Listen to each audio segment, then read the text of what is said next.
lie to a non-believer who don't believe in anything.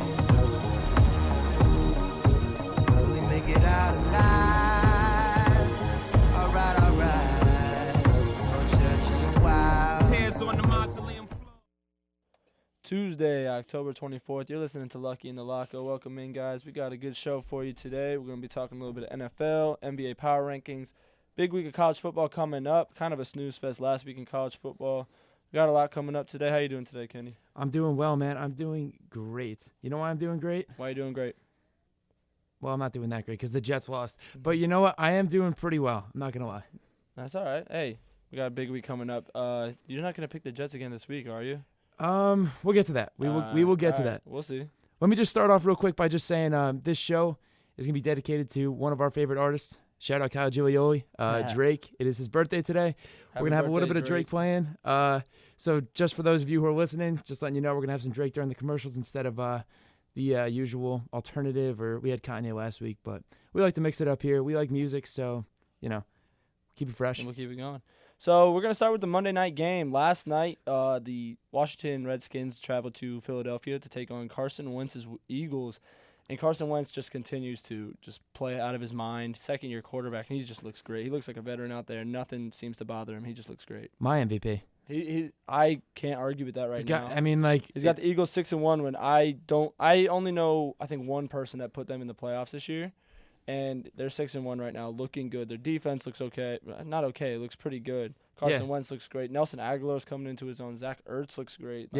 Just based on last night, Derek Barnett looked awesome. I'm just saying front four-wise. Fletcher Cox, beast up the middle. Totally deserved the contract. Got paid. Playing up to the hype. The Eagles look absolutely fantastic. They just keep rolling. But on the other side of the ball, the Washington Redskins. Yeah, I know. Kirk Cousins, he threw for over 300 yards yesterday, but big interception. And it wasn't really his fault. His arm got tipped, but very weird interception. For those of you who didn't see the play, it was he got rushed, and as he was throwing it, his arm got hit, so it looked like he was still throwing the ball, but he threw it right to the defender.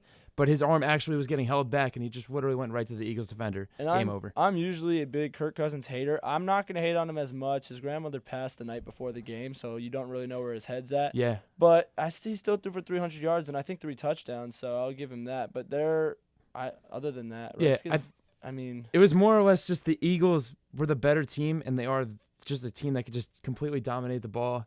The running game wasn't really too effective last night. I know Locko heard all about that from our roommate Evan. Shout out Evan. I needed 3.8 points from LeGarrette Blount to beat our roommate Evan, and I think he finished with 0.9 or something like that. No. Towards the end, he had that run. He had lost a by 15-yard run. Whatever it was. LeGarrette Blount will 2.7. never make his way into my starting lineup ever again. And you said going into the game, though, you're like, oh, well, I flexed him, like, hoping maybe I could get, like, 5 or 6 points out of something. 5 or 6 points. But why would you flex somebody hoping that they get 5 or 6 points?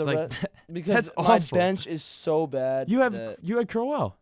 Yeah, I'm going to start Crowell against the Titans, though, when they have nothing going for them at all.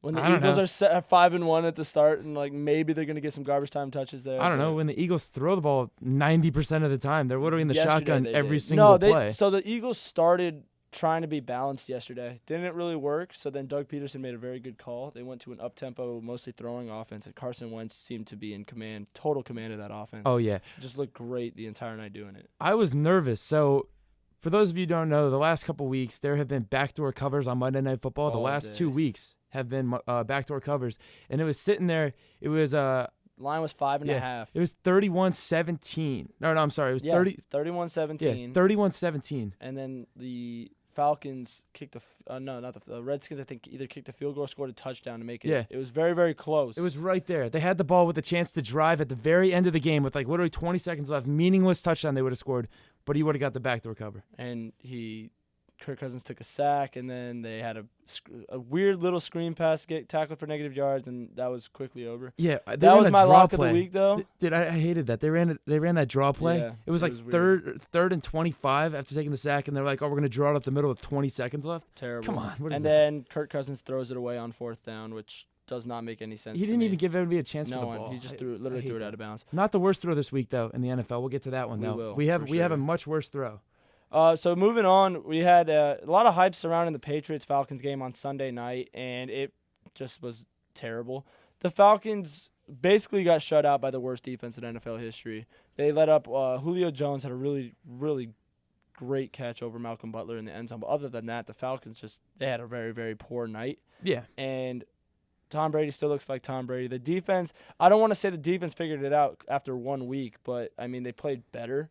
So just throwing it out there, though, that Julio Jones, I mean, that is literally the definition of garbage time. They're down 23-0. They're driving with 3 minutes left. I needed that, too. I mean, fantasy football implications, the over-under was not even in play. The spread wasn't even in play at that point. No. But just the 3 quarterbacks here, Locko, other than Matty Ice, that have gone into Foxborough and performed way better than him. Deshaun Watson. Yep, rookie. Cam Newton. Who we both do not like. And the OG game manager, Alex Smith. Yep, who torched them for like 400 yards. So the Falcons just, I don't know. But what does that say about the Falcons, though? The fact that they can't even go in there and perform against the pitiful New England defense. I think it's, and people have been doing this for a couple weeks now, but I think it's official. We can write them off. They're nowhere near a contender. I don't even think they make the playoffs this year. That team is bad. I don't understand because they're a shell of themselves from last year. They were great last year. It's a problem because, like you said, they had that atrocious loss to the Dolphins. Oh my goodness! Oh my! They lost to the Bills at home as well. They're getting killed by the AFC East right now. They're 0-3 against the AFC East. That's true. The last team, Jets, they're playing this weekend. We'll get to it, ladies and gentlemen. We'll get to it. I know how much everybody loves the Jets. But no, so Matt Ryan looks bad. Julio Jones, I mean, he had a couple garbage time touches. But other than that, their defense didn't – I mean, you're playing the Patriots, so you can't really – 23 points against the Patriots isn't terrible, especially at home. But when the fog was – if you didn't see that game, there was thick fog. You couldn't throw the ball down the field because you couldn't see the ball. The camera angle, they had to be behind the play because they couldn't use their camera angle from up high because you couldn't see. That was crazy. It was wild. So I've never seen that before. 23 points is still okay. I'm not going to blame their defense, but 7 points against that defense is – pitiful. Breaks my heart as a fantasy football owner who just traded for Devontae Freeman for Ezekiel Elliott. Yep. Unbelievable. I played a team, another shout out to Kyle. My buddy, he's out actually in Budapest, Hungary right now. Let's go. So he is not listening because I don't think they have internet there. But shout out to Kyle. He beat me this week. He was completely defeated. Zeke dropped 43. Alex Smith dropped 33. I can't do anything about it. I'm going to hedge it as much as I possibly can because my team has been awful since going 3-0. Have not won since. What's your record now? 3-4? 3-4. All right, that's what I thought.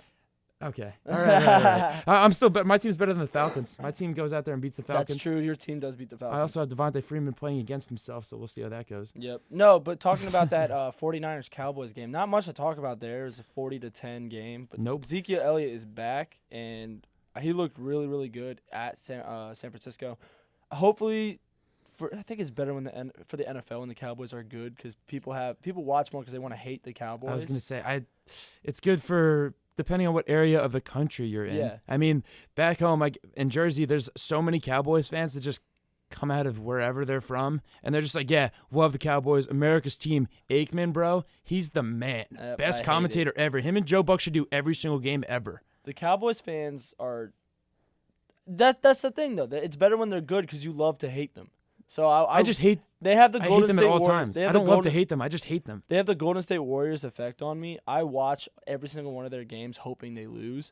Oh, for sure. So sure. It's better when they're good. I hope that they stay good. I hope Zeke maintains this, and I kind of feel bad for him with how much. You keep flip flopping on the suspension. Am I going to play this week? Am I not going to? How do you feel bad for that? The guy gets 6 appeals. He gets 6 attempts at this thing. Like, why do you even have the suspension to begin with? It's pointless. I agree with that. The NFL needs to fix their system, but he is suffering because of the system. Dude, it is by far the worst run sports league, and they're running it into the ground. It's terrible. They're running it into the ground. When you said it, you get a suspension, you get an appeal. Then after they uphold the appeal, you can appeal it again to a different court, and then you can go to a different circuit court, and then to a different system, to a different system. It's just never going to happen. It quite frankly, in my opinion, should not even fall on the NFL. It should be on an individual team basis. Because if you have a problem with it, then that is your prerogative to take. If you're going to sign the Randy Gregorys and the Michael Bennett's of the NFL, power to you, I guess. See, no, because then if I'm a player like, let's say I'm a player like Le'Veon Bell, who's had trouble in the past, but I'm a great player, and I go to a team like the Patriots or the Chiefs that don't put up with that, but they're good. I don't want to go there. I'd rather go to a team like the Seahawks or go to a team like the Cowboys, where it's not going to matter as much, and I can do whatever the hell I want to. Purely devil's advocate here, but like the Le'Veon Bell situation, I know you just said a hypothetical Le'Veon Bell, but like Le'Veon Bell was suspended for marijuana usage. He didn't hit anybody. True. He didn't go out. He didn't throw loaded guns on a girl on a bed and said that he was going to shoot her head off. And that's off. another thing. If I'm Greg Hardy, if it's individual, totally I'm Greg Hardy and I can do that on the Cowboys. But then what are you putting on? Like, what product is the NFL putting on the field when you're like a team? One of your 32 teams is promoting that and saying that's okay. Yeah. When you have other teams like the Patriots and the Chiefs that you want those teams to win, obviously the NFL is going to start to like skew toward them. That's why the Seahawks, when Russell Wilson took over, Russell Wilson was this upstanding citizen, great guy in the community, and ESPN flooded to the Seahawks because they wanted to watch Russell Wilson play. But my thing is, you're like not penalizing. Like you'd rather penalize the teams that do good than do bad. Like they're promoting a better work environment. They're promoting players to be better citizens. So, I mean, like but then you have teams like the Cowboys that would say we don't care. But when's the last time the Cowboys won? When's the last time the Patriots? They won 13 games last year. One. Yeah. One. 1 year. But then you have the Seahawks who they won the Super Bowl 3 years ago. Patriots. Chiefs right now. Yeah, no, the Patriots just like Chiefs you said, upstanding NFL players on their rosters. But then let's look at the Steelers who have Le'Veon Bell and Martavis Bryant. No, they didn't hit anyone, but they've been suspended. Well, you could have said Big Ben too. But, let's get started on Big Ben too. Yeah, no, you're right. You're not wrong. You're not. I'm just saying that I'd rather them. Or the Bengals. The Bengals are the worst. You see, Vontaze Burfict tried to kick someone in the face this week. And he doesn't get suspended for it. I don't know. He has no place in the NFL.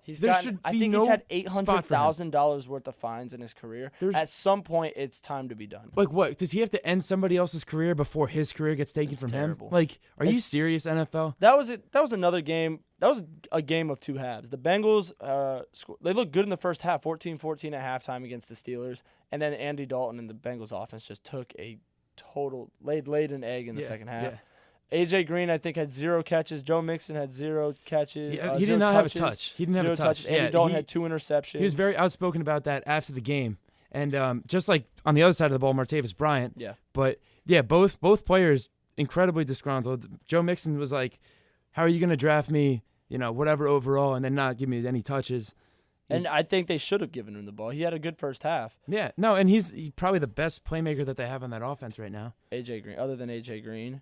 Yeah, but I mean, they couldn't throw the ball. That's true. Got to get the ball in somebody's hands and just let him do something. That's what the Steelers do when they need to get something going. Le'Veon Bell. Yeah, just give Le'Veon Bell the ball, let him get something going. Who knows? Yeah. So Dolphins and Jets as well, and I'm gonna let you go off a little bit about this game. Okay, how many times? I said it last week. How many times in the NFL is a team gonna go out there, build up a lead, and then sit on their hands and just say, whatever. We don't really need to score anymore.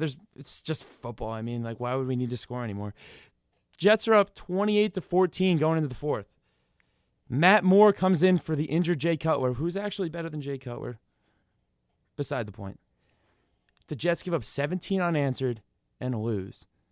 Come on, Jets. Come on, Jets. I pick you guys every week. Don't disrespect me like that. Josh McCown was relied upon for a game-winning touch, a game-tying drive at the end of the game, and threw just an awful interception. This is our worst throw of the week. We should do like a segment, worst throw of the week. Yeah, unfortunately, we're not like simulcast where you can't like see it, but I mean, Jay Cutler's Hail Mary would be up there. That was a great throw. He only missed the sideline about 20 yards. He couldn't even hit a cameraman. He threw it so far out of bounds. Yeah. But yeah, McCown. At the end of the game, what was it? He was looking for like a check down or a receiver in the flat. Yeah, no, it was an out route, about 10 to 15 yard out route, and just missed. It looked like a check down. Just missed. He hit the Dolphins defender right between his numbers, and it was over. Josh McCown looked bad, but in the fourth quarter he looked bad. They scored 28 points in Miami though, and those field conditions were just. Did you hear atrocious. The stat that they were brought up on NFL Red Zone about McCown? What's that? It's McCown is in his 16th season in the NFL, right? Oh, yeah. He's only been on a team with 3 or more wins once. Which sucks because I don't think he's that bad of a quarterback. But dude, that's amazing. The situations he goes to are just so bad. That doesn't, because Josh McCown has played a solid majority of his career as a backup. So that means he can't even chart plays right. He really is the worst. He really must be the worst quarterback. He can't start, and he can't even help you develop an offense or put any type of input in because he's just a loser. He's just a bona fide loser. Poor guy, Josh McCown. But no, I mean, yeah. Taking your foot off the gas, though, in the NFL, it needs to stop. I'm so tired of it. So tired of it. And no, we see a team, and I'm going to talk about them because they're my favorite team, but the Patriots, they never do that, and they always win. Yeah. You see it because you see Tom Brady still in the fourth quarter up by 40 points because Bill Belichick's like, one time he did that and lost the game to the Bills like 20 years ago. He said, I'm never going to do it again. Keeps his foot on the gas, and they never lose. No reason to stop. That's exactly what the Eagles did last night, too. They kept throwing the ball with like 5 minutes left. They're up 2 touchdowns in the fourth quarter. They had no reason to throw the ball. But you know what? That was working. So running the ball against 8 dudes in the box, not going to work, obviously. So why don't you just put it in a shotgun and just let quick 7-yard slants. You're not making these crazy throws down the field. Yeah. It's just play conservative, but play your game. Yeah. Don't try to be something that you're not. That's why the Eagles are how good they are right now because they stick to what they do. Yeah. Can we talk about a game that showed 0 offensive touchdowns and 20 total points, 17 by the Bears? Eddie Jackson, a rookie out of Alabama, 2 75-yard defensive touchdowns, the first player ever to do that. And Mitchell Trubisky won this game, completing 4 passes out in 7 attempts. Yeah, and this just goes back to our point about Cam Newton. And I tried to defend Cam Newton as much as I could early in his career because at Auburn, most electrifying, best collegiate football player I have ever seen. He absolutely dominated. However, it's just so crazy to watch this guy play and not move his feet when he throws the ball and just laser balls way high. He just seems watching him in the pocket, he seems so nonchalant about everything. Oh, this is going to be easy. He seems smooth, which is good for a lot of quarterbacks, but it's just not working for him. I also just don't like the play call. Like they had a 4th and 2, and they ran a design quarterback run where they had 2 guys in the backfield that you could tell Cam Newton's about to just power this thing.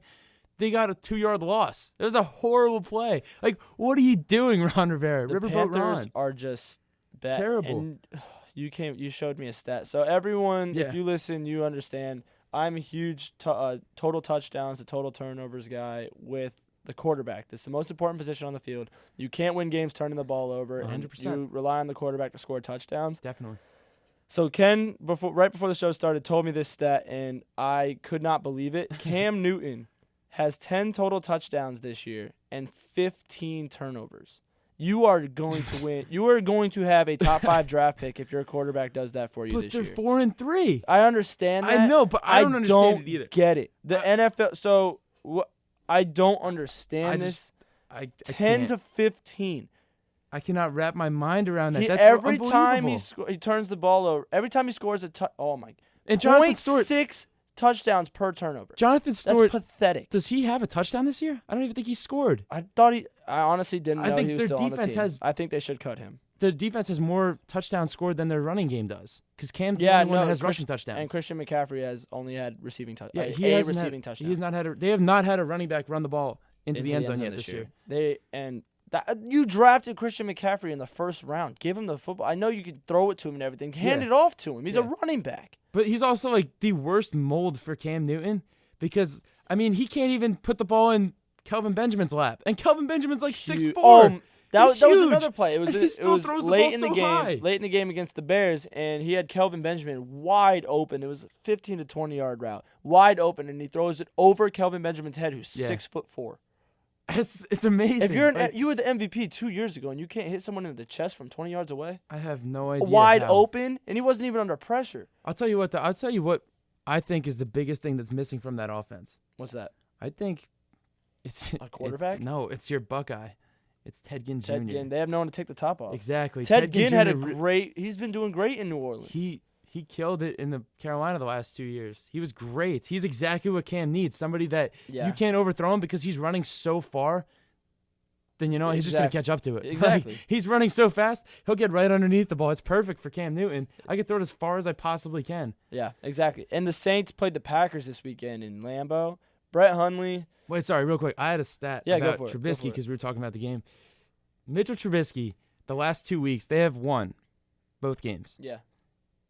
2 weeks ago, he completed 7 passes. Last week, he broke his own record for least completed passes in a game and had 4 completions on 7 attempts throwing. And he's 2-0 in those games. And he's 2-0. So ESPN has like a metric that they call QBR, which is your quarterback rating. This is purely based on how you're doing situationally, factoring in stats and all that other stuff, like how you are on third downs. And it's based out of 100. His QBR was 5.6 out of 100. Not good. Your quarterback rating, which is people are more accustomed to, it's out of 163. He had 101.6. Not that bad. However, that is the largest difference for a winning quarterback in the history of the NFL. That's 95 points. That's 95 points. He had a 5.6 situationally. I'm sorry. In his defense, he did not lose this game. That's just about it. He also didn't move the ball past midfield more than once. What didn't he do? What didn't he do? Turn the ball over. He didn't turn the ball over. And that's how you win games in the NFL. You don't turn the ball over. Not wrong. I agree. So, Saints and Packers, Ted Ginn, you know how many receiving yards he had this game? 141. 7 catches for 141 yards. That's a great game. I think Drew Brees is liking his Buckeyes down there with him and Mike Thomas. But Mike Thomas finally had stepped up and played a pretty good game. Mike Thomas did have a good game. He's been struggling this year. Yeah. Alvin Kamara, he's not a big part of the offense, but good game. Yeah. Ingram continues to just play well. Ingram is out of his mind right now. 105 yards and a touchdown. Yeah. He had 4 catches, 5 yards, not much there, but still, I mean, you're getting 100 yards and a touchdown from him. Brett Hundley was terrible. I could expect that though. First start, they didn't think he was going to do. Aaron Jones taking over that backfield. I think that it's not even a debate anymore. They should flex Ty Montgomery out into the slot again. Oh my God. Very sorry to talk about your fantasy team like that, Dude, Ty Montgomery. Ty Montgomery's, but Aaron Jones has been absolutely killing. Aaron Jones, 131 yards and a touchdown. He looked good. Jordy Nelson, 1 catch for 13 yards. Dude, Hundley threw for like 90 yards or something like that. 87 yards. 87 yards total. He was awful. What was his bad. QBR? Probably better than Trubisky. His QBR was 63.3. Yeah, that's not bad. Because, again, he had the 1 turnover, which was, I think that was a tip ball late in the game, which it wasn't. I mean, it's not a bad throw. Balls get tipped all the time. But other than that, I don't think he turned the ball over. You're not going to win many games outside of the city of Chicago throwing for 87 yards in a game. So, I mean, I guess Brett Hundley needs just to get his legs under him, which he's got to do it sooner rather than later, especially with the Vikings going to run away with that division. Yeah. They're 4-3, though. I'm not going to write off the pack yet. They have a lot of weapons on offense to help Brett Hundley. I think it's about. I think it's over. I mean, yeah, I kind of think so. I mean, they have their bye week this week, so hopefully they can figure it out. They come back and they play the Lions, Bears, Ravens, Steelers. Okay, Lions. You can work with that. If they're home against the Lions, they're in Lambeau. So they could split 2-2 there. They might even go 3-1. They're home against the Ravens. They on beat the road the Ravens. in Chicago. They beat Chicago. On the road in Pittsburgh. That's actually Pittsburgh. Thanksgiving. They lose to Pittsburgh. Yeah, they're gonna lose. They'll go 3-1 in that. Hopefully, they can go 3-1 in that stretch. If they do that, they're 7-4. Yeah, that's right in the middle of the playoff hunt. So I'm not gonna write them off yet, but they're what we were talking about at the beginning of the show. What are they though? Are they a bad team, an okay team, or a good team? I think they're an okay team. They're gonna. The number of bad teams in the NFL this year crazy. Is an epidemic. It's terrible how many teams are just awful. They're awful. Starting off, the winless teams, the 49ers and the Browns, just atrociously bad. Colts are bad. Colts are terrible. I don't know how they have any wins this year. Worthless. Dude, there's just a lot of bad teams. There are. I mean, I think the Ravens are terrible. The Cardinals are terrible, especially if Carson Palmer's going to miss time. Cardinals are terrible. Bucks. But I think I've been telling you this all year. I'm not on the Bucks are terrible. The Bucks are bad. The Bengals are terrible. The Browns are bad. The Giants are terrible. There's a lot of bad football this year. But that being said, there's also good surprising teams too. The Rams are 5-2, winning 33-0 against the Cardinals. Yeah. The Eagles are 6-1 with Carson Wentz playing ridiculous. The Vikings with a third-string quarterback and a second-string running back are 5-2. Amazing. Would you consider Latavius Murray second or third string? Second, and then I would say him and McKinnon are both second and third. It just depends on the week. Yeah, but the point is Dalvin Cook isn't there. Yeah, which is amazing to me. Teddy Bridgewater's practicing. Sam Bradford hopefully will be back soon. But why Case Keenum's not messing it up for you. Game manager. The team just has a great defense. They're built on their 5-2. That's amazing to me. They're gonna win that division. I think if Teddy Bridgewater comes back and gets a few games before the playoffs, this team could be dangerous, especially with a great defense. I'm just gonna point out that you didn't say the Buffalo Bills. I will never say the Buffalo Bills. Why? They just won again. They're 4-2. They played the Bucks. So? I don't like the Bucks. The Bucks are not a good football team this year. I really don't think so. The Bills are taking care of what they're 3-0 at home. That's what you got to do. You have to win games at home. But the Bills are the only thing that scares me about the Bills personally is they're that team that gets up and then they're like, all right, ball they'll control. chill for a second because they're going to run it with Shady 3 times with 8 people in the box and like, okay, we'll punt it. And hopefully our defense can take care of it. They were up big against the Bucks. They were up I think they were up by at least 2 scores. They had up 14 points in the fourth quarter. The Bucks came all the way back, and then they took the lead. Yeah. But then, miraculously, Hauschka kicked the field goal at the end of the game. Yep. Good drive, by the way, might I add, by my boy Tyrod Taylor. No, it was. No, and the Bills didn't look bad against the Buccaneers except for that stretch in the fourth quarter where they gave up all those points. But I don't think what are they going to do? Do you think the Bills make the playoffs this year? Can I just point out the Bills' losses this year? And I understand that they are losses, and it's on the schedule. Yep. And that's just how it is. Okay. But they lost 9-3 on the road against the Panthers. So the Panthers have a good home. They're pretty good at home. But a good football team doesn't put up 3 points in a game. Bad week. The other one was at Cincinnati, another bad team that they lost to. I get that, 20-16. It was raining the whole game. Yeah. Bad weather. See, the rain is huge in that situation. Could they be 5-1 or even 6-0? I don't. They could be if they don't have. They bad beat the weeks. Broncos. They beat the Falcons. They beat the Bucks. The Falcons, we just agreed, are terrible. But still, they beat them on the road. The Falcons at home aren't terrible. I mean, they are bad. They're not terrible. I don't know. That team is just bad. Everyone who said that they were going to win the Super Bowl this year. I don't know, man. Bills Mafia. I'm on the Bills Mafia, man. I don't know. I as a Patriots fan though, I will never say the Bills are a good team because they gotta win. Let's see if they go to Foxborough and win because like we said, Patriots have no defense. So let's see what Shady and Tyrod can do against them. Yeah. All right, let's talk about the game of the week, though. Game of the week from man, the past how week. have we not touched on this yet? I know. Titans-Browns, dude. It was crazy. Yeah, please don't ever say that. Raiders-Chiefs. Raiders-Chiefs. 12-9 in overtime. It was come on, that was a nail-biter. Raiders-Chiefs Thursday night was probably one of the greatest regular season football games I've ever seen. I know you missed it, but I did. It was one of the greatest football games I ever. did rewatch. I rewatched the last 5 minutes. I did get the That's all. That's literally all you needed to see. Derek Carr and Amari Cooper. Oh, my God. Amari Cooper, 210 yards, 2 touchdowns. I don't want to say he's back because it's 1 week, but he could be back. 1 week against the Chiefs, too. Chiefs, he's seeing Marcus Peters all day. Marcus Peters hasn't had the season I thought he would. A lot of people thought he would, but he's still a good cornerback, and Amari Cooper did that to him. The Chiefs didn't look bad in this game. Kareem Hunt had over 100 yards again. Derek Carr, 400 yards. Alex Smith had 380 yards, I think. This was just a great game. If you're a football fan, you just loved watching this game. The game ended like 4 different times with flags and reviews. However, I will say though, usually you don't like the refs to decide the game, but in last couple plays, were blatant. Those were penalties. They were holding them the entire time. It was bad. And really Michael Crabtree shoving the corner to the ground. Total push off. Oh my God. Terrible. So I mean, the refs, like you said, you don't want the refs to take over the game, but I don't think they took over the game. I think they did their jobs. They did. They definitely did their jobs. And I mean, it was a great game. Like you said, probably one of the better regular season games you're ever gonna see. But again, real quick, if I might just point out, Chiefs were up going into the fourth quarter by 2 scores. They let the Raiders come all the way back. They did. And again, I'm just sticking with that theme. They didn't give it up though. They weren't handing the ball to Kareem Hunt 3 times and hoping to punt it. They were still throwing the ball a little bit, doing a little bit with theirs, but they did. You're right. They did let him up. And Derek Carr played out of his mind in the fourth quarter. They kind of just took it from him. They took it from him. And I mean, Derek Carr, he is one of my favorite players. I absolutely love Derek Carr. But yeah, all right. Well, we're gonna take our first commercial break. A new show record, Locko. Wait for 3, 2. 30 minutes straight of us not shutting up about football. We did it, man. All right, guys.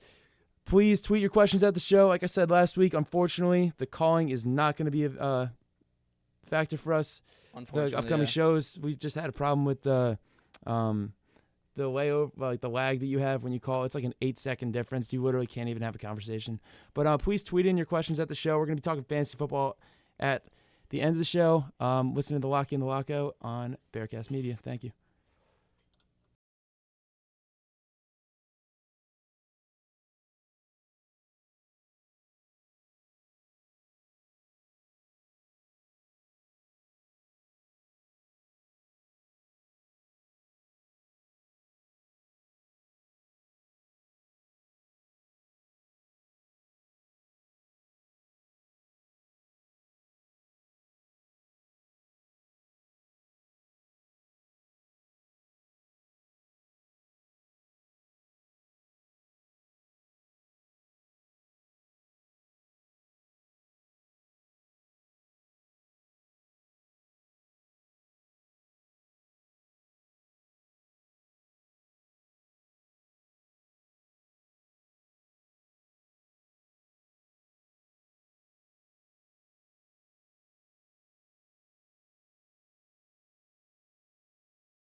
Welcome back into Lucky in the Locko. It is 12:34 p.m. and we're going to talk into the World Series. Maybe a little review on the ALCS. So we got to talk about the Yankees. I have to. So the Astros will play the Dodgers. That series opens tonight in Los Angeles. I think it's Clayton Kershaw versus Dallas Keuchel, and the Yankees took it 7 games. The home team won every single game of that series, which isn't really too surprising. The Yankees do hit really well at home. They don't really do well on the road. The Astros are insane at home with their pitching. So a lot of people were putting the Yankees in the World Series. I said if they picked off Keuchel in New York, they may have a chance. They would definitely have a chance in Game 7. They knew they weren't going to win Game 6 against Verlander. Let's be real. Yeah. And Game 7, their bats didn't show up, and that's the story of it. Charlie Morton, man, I'll tell you what. He looked really good. I don't understand the story of Charlie Morton. This guy was average pitcher at best. Like, just epitome of the word average in Pittsburgh. He probably had like a 4.5 ERA every single year he was there, probably worse. And he would always go like 12-12. But I don't know. He gained like 7 miles an hour on his fastball, and now he's one of the best pitchers somehow in the postseason. Especially at home. And I'm watching this game, and obviously the Yankees play in a sandbox. It's 314 down the right field line, 318 down the left field line. Hate that. And I'm looking at Todd Frazier hitting balls in Houston to the outfield with 2 runners on. In the Yankee Stadium, it's a 3-run home run. You're playing in Houston, though? No. That's just a long fly ball out. Nope. So, I mean, I don't know how you adjust to that if you're the Yankees. Maybe just hit the ball harder. But I said, that's the only thing I think you can do. I mean, that's what you get, though. Yes, they did win those games at home. Yes, they got themselves back into the series, but it kind of caught up to them, the fact that they play in a stadium that is so small. And they hit home runs, and that's why they win. That's not in their control. It's not that they have anything to do with the fact that the stadium is small, but they do revolve their team around players that can hit the ball out. When I play 81 games at home, exactly. I want to win those games. Yeah, but Keuchel Kershaw tonight, that is probably as good of a pitching matchup as you are ever going to see. So if you're just a casual baseball fan with no real interest in the series, I wouldn't watch this game because it's probably going to be really boring. Over under 7, which is weird. I would take the under on that all day. The only way that would be over, I think, is if they turn it to the bullpen. The Dodgers touch up Keuchel.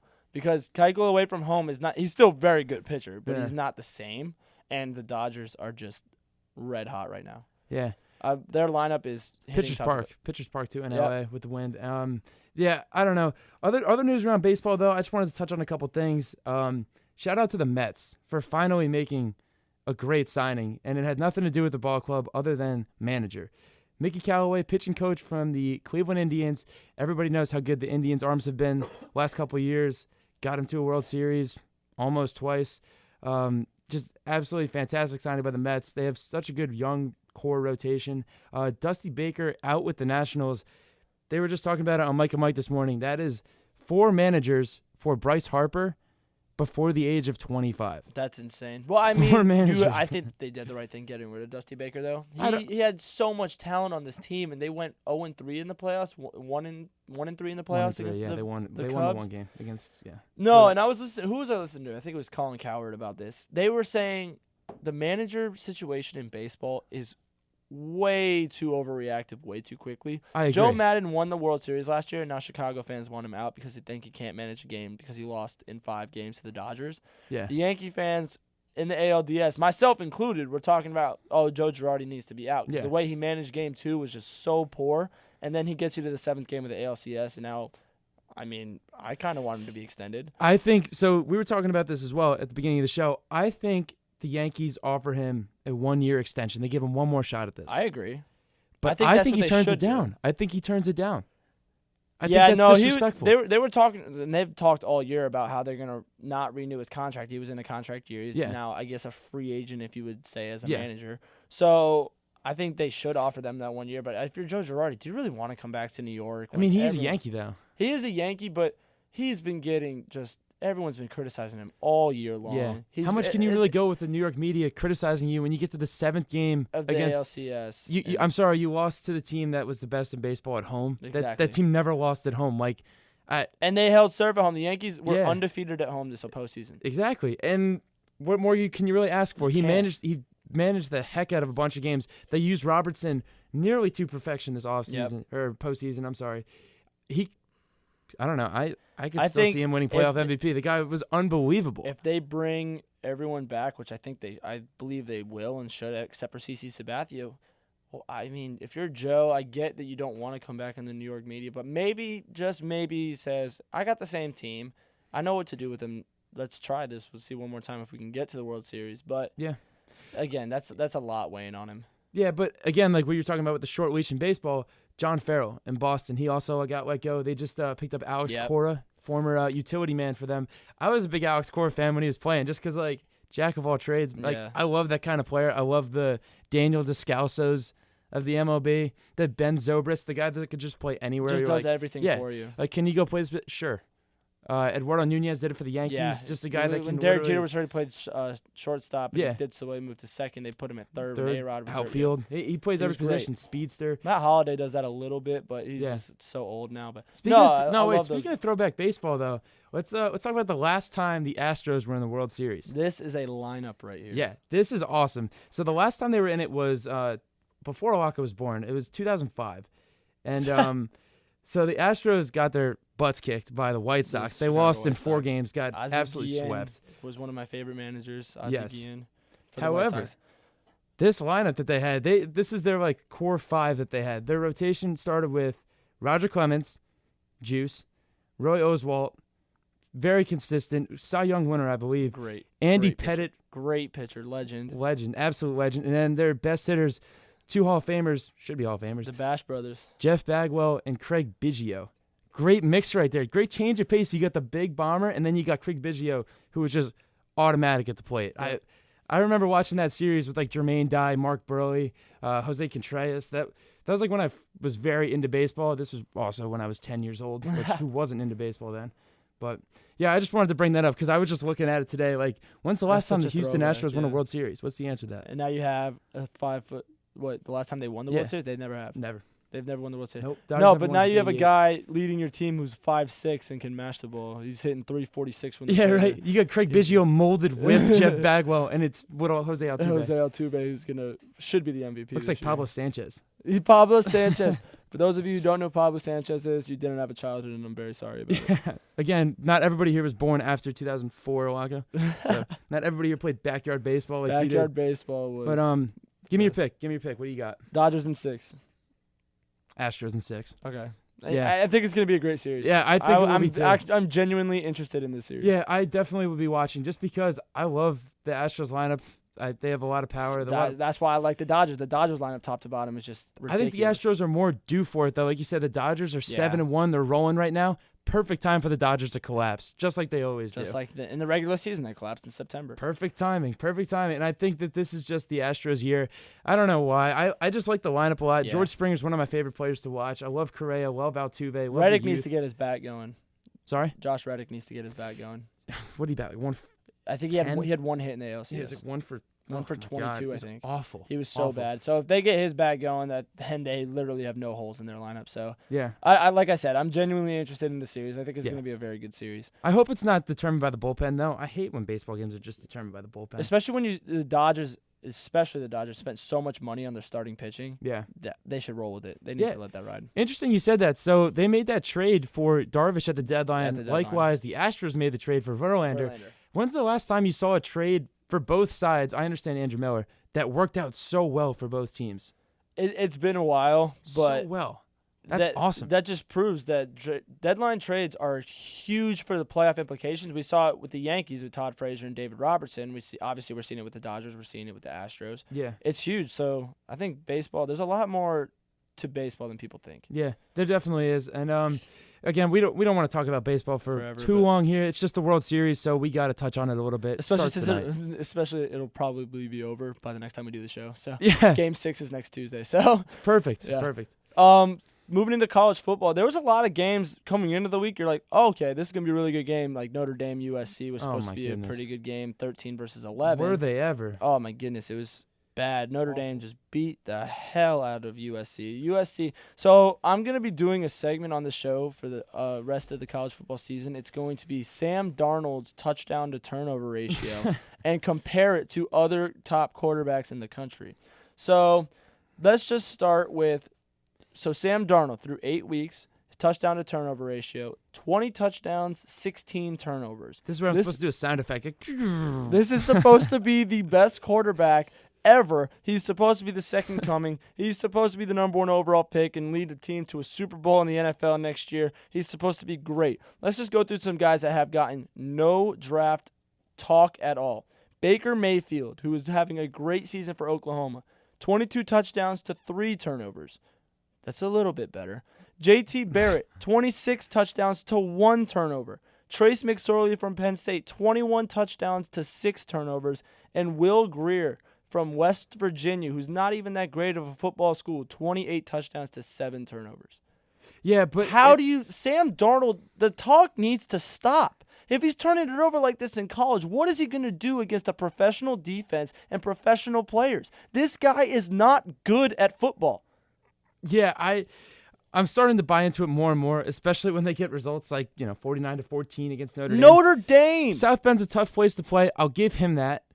But 49-14, I don't really remember Andrew Luck losing 49-14. Do you? He has 4 fumbles in the last 3 weeks as a quarterback. Protect the football. Put 2 hands on it when you're in the pocket. Yeah. It's not that. We saw Carson Wentz do it yesterday, who's in his 2nd year. He went to an FCS school. You're not at USC, and you're not getting all the draft hype. Yeah. We saw him yesterday get tackled in the pocket, somehow gets out of it. No fumbles yesterday. Yeah. And you're going to turn the ball over 16 times at USC against NCAA competition, and you're supposed to be the next best quarterback ever. That's a great point. I like that point a lot because, again, like you said, he's at USC. He's got the coaching. He's got everything he wants. All the he's recruits in around LA. him. He's got all the talent. Everything he needs. All the talent he could at possibly his have. fingertips, and he turns the ball over this much. Yeah. It's ridiculous. Can true. we stop talking about Sam Darnold other than just to tell him about all the turnovers he's having? Because I'm going to keep that. I'm going to keep doing it.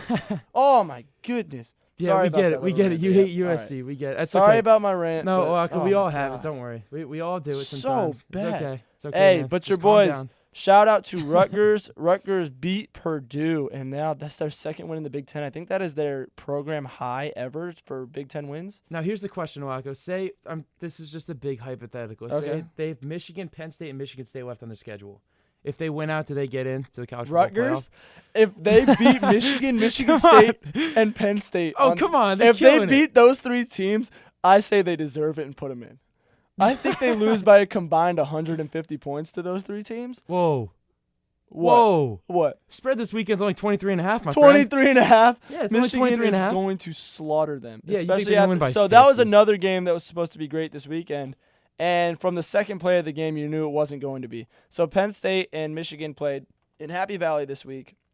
And second play of the game, the inevitable Heisman Trophy winner goes 68 yards to the house. And you knew what kind of game it was going to be right after that. For sure. It was a 14-13 game at halftime, though, but you just knew Penn State controlled it. You literally cannot stop Saquon Barkley. He's nuts. I'm very curious to see what Ohio State does with him this weekend, how they approach this, because if you make McSorley a thrower and you make him, have to beat you with his arm. He still will. He'll throw it to Saquon Barkley. Exactly. No, that's exactly what I was getting at. He's just going to give it to Barkley still. I don't know. They're going to find any way possible to get Barkley in space with a head of steam. Like I said, so if Ohio State had played last week against any decent opponent, I'd take Penn State in this game all day. They have 2 weeks to prepare. They have a great front 7. Denzel, everyone, it's myself included, was talking about how bad their secondary was at the beginning of the year. Fuller's going to be a top 15 pick, top 10 pick. For Ohio, yeah. And Denzel Ward is a Jim Thorpe finalist for best DB in the nation, semifinalist. So Fuller's not on that list? No. He didn't really do much at the beginning of the season. He's been hurt, battling injuries, but now he's back. The 2 games that I've seen him play in, he literally has not given up a catch. And the one game he was playing the Nebraska receiver, who was the #1 receptions leader in the country. Yeah. And he didn't give up a single catch. So, like I said, if this is both coming off a regular week, I would take Penn State. But in Columbus, you have arguably the best front 7 in the country. You have 8 D linemen for Ohio State that can rotate and play at a high level. The best running back ever for Ohio State. J.K. Dobbins. He will be. J.K. Dobbins is better than Saquon Barkley. The offense is. I'd never said that. You were thinking it the whole time. The offense is clicking for Ohio State right now. This is. I can't. If I don't get. So I'm supposed to work on Saturday night. I may end up quitting my job before because I can't miss this game. Ohio State, Penn State, 3:30 on Fox on Saturday. I cannot wait for this game. This is football Christmas. Cannot wait for Penn State to not only win the game but also cover. Shout out Sean Bagden. Come on, baby. We are. Nope. Penn State. Go Bucks. Nope. OH. So we were talking about this earlier. This is basically we're calling this a quarterfinal game for the college football playoff. 100% is. If Penn State wins, they move to 8-0, 5-0 in the Big Ten, and their remaining schedule is weak. I think Michigan State is their only tough game left, and they have it at home, I believe. I think it's on the road. Maybe on the road, but Penn State's not losing to Michigan State. But that's next week though. Yeah. After Ohio State, they then have to go play Michigan State, and then after that, I think it's like Illinois. Illinois. I think they get Nebraska, and I think Rutgers. So, and if Ohio State wins, they move to 7-1. Rutgers has a chance in that game. Stop it. If Ohio State wins, they move to 7-1. 6-1. I'm sorry, 4-0 in the Big Ten. Yeah. And they have Illinois, Michigan State, and Michigan remaining. They're not going to lose to Michigan. Let's be real. Michigan State. If you're going to do all these hypotheticals, how about you just give me your playoff? All right, so not right now what the playoff is. What the playoff will be. So I truly 100% believe Ohio State wins this weekend. So number 1, Alabama, hands down. Number 2, I'm going to put Ohio State because I think that Georgia's going to lose to Alabama, so Ohio State will eventually jump them. Penn State's going to lose to Ohio State, so Ohio State will jump them. And then 3, I'll have TCU because I don't think they'll lose in the Big 12. They'll win the Big 12 championship game. They're clicking on all cylinders. Kenny Hill looks really good. Their defense obviously is a question because it is the Big 12. They don't play defense there. So if their defense shows up at all, I think that they can be okay. And then 4, I don't know. I'm not putting a Pac-12 team in. I don't like anyone that I don't like anyone I don't like anyone in the ACC, so I might go Georgia or Penn State because Penn State if Penn State's only loss, and I know you were talking about this too. I'll let you touch on it, but if Penn State is their only loss is at Ohio State, and if it doesn't even have to be a close game in my opinion, but if they lose at Ohio State after killing Michigan, they're going to beat Michigan State, all these teams, how do you not put them in at 11-1? Because it's the exact same situation that happened last year with Ohio State. You're right. Ohio State, went 11-1. Their only loss didn't make it at Penn State. They didn't make it to the Big Ten championship. However, the committee didn't care about that for whatever reason, as much as they value the Big Ten championship, Pac-12 championship, all that stuff. They made the Big 12 get a championship for this reason. Mm-hmm. However, they're going to throw in a team that didn't even make the championship. And I think the only difference between this year and last year is because Ohio State, their last game of the season, which was huge. They were number 3. They played number 2 Michigan, and they beat them in overtime. So that, I guess, was the equivalent to a championship game. And then you had Penn State, who started the season awful. They were terrible at the start of the season, and they picked up steam as they went. That Ohio State game was actually huge for them. After that, they went on a run. They run through the Big Ten, win the Big Ten championship, but they were ranked 6th at the time. Yeah, which is tough. And they already had a Big Ten team in, which is why I don't think they wanted to put another Big Ten team in. Just like similar situation last year, everybody's calling for James Franklin's head. Fire James Franklin, terrible, awful start. One of the best football coaches in the country. Yeah, everybody wants him fired. Same thing as Jim Harbaugh this year. And Michigan's like, get rid of Harbaugh, fire Harbaugh. They're 6-5 in their last 11 games, though. Which is amazing. I don't discredit that, but I will say this. Dark horse for the college football playoff. If it's going to be an ACC team, Virginia Tech. That is my dark horse for the playoff. What's your playoff? Give me yours. What's it going to be? So what it's going to be, in my opinion, I got Bama, Roll Tide, number 1. Obviously. National champions. I don't even need to get into that. Penn State, because I think win or lose against Ohio State, they win out, and then they're not going to get to that Big Ten championship. However, like I said, if they're going to put in Ohio State over Penn State, they got to put Penn State in over Ohio State. That's not fair. There's going to be a huge, huge uproar if that happens. I'm actually really looking forward to that, especially because Ohio State's going to beat up on a fake Wisconsin team that I just don't believe in. Wisconsin doesn't play anybody. I agree with that, but I don't think they're fake. I think they're doing what they have to do. Got to be justice for Penn State. My next team at 3 is Notre Dame. They play NC State this weekend. This is their 4th ACC team that they play because for whatever reason they're not actually in the ACC, but they might as well be.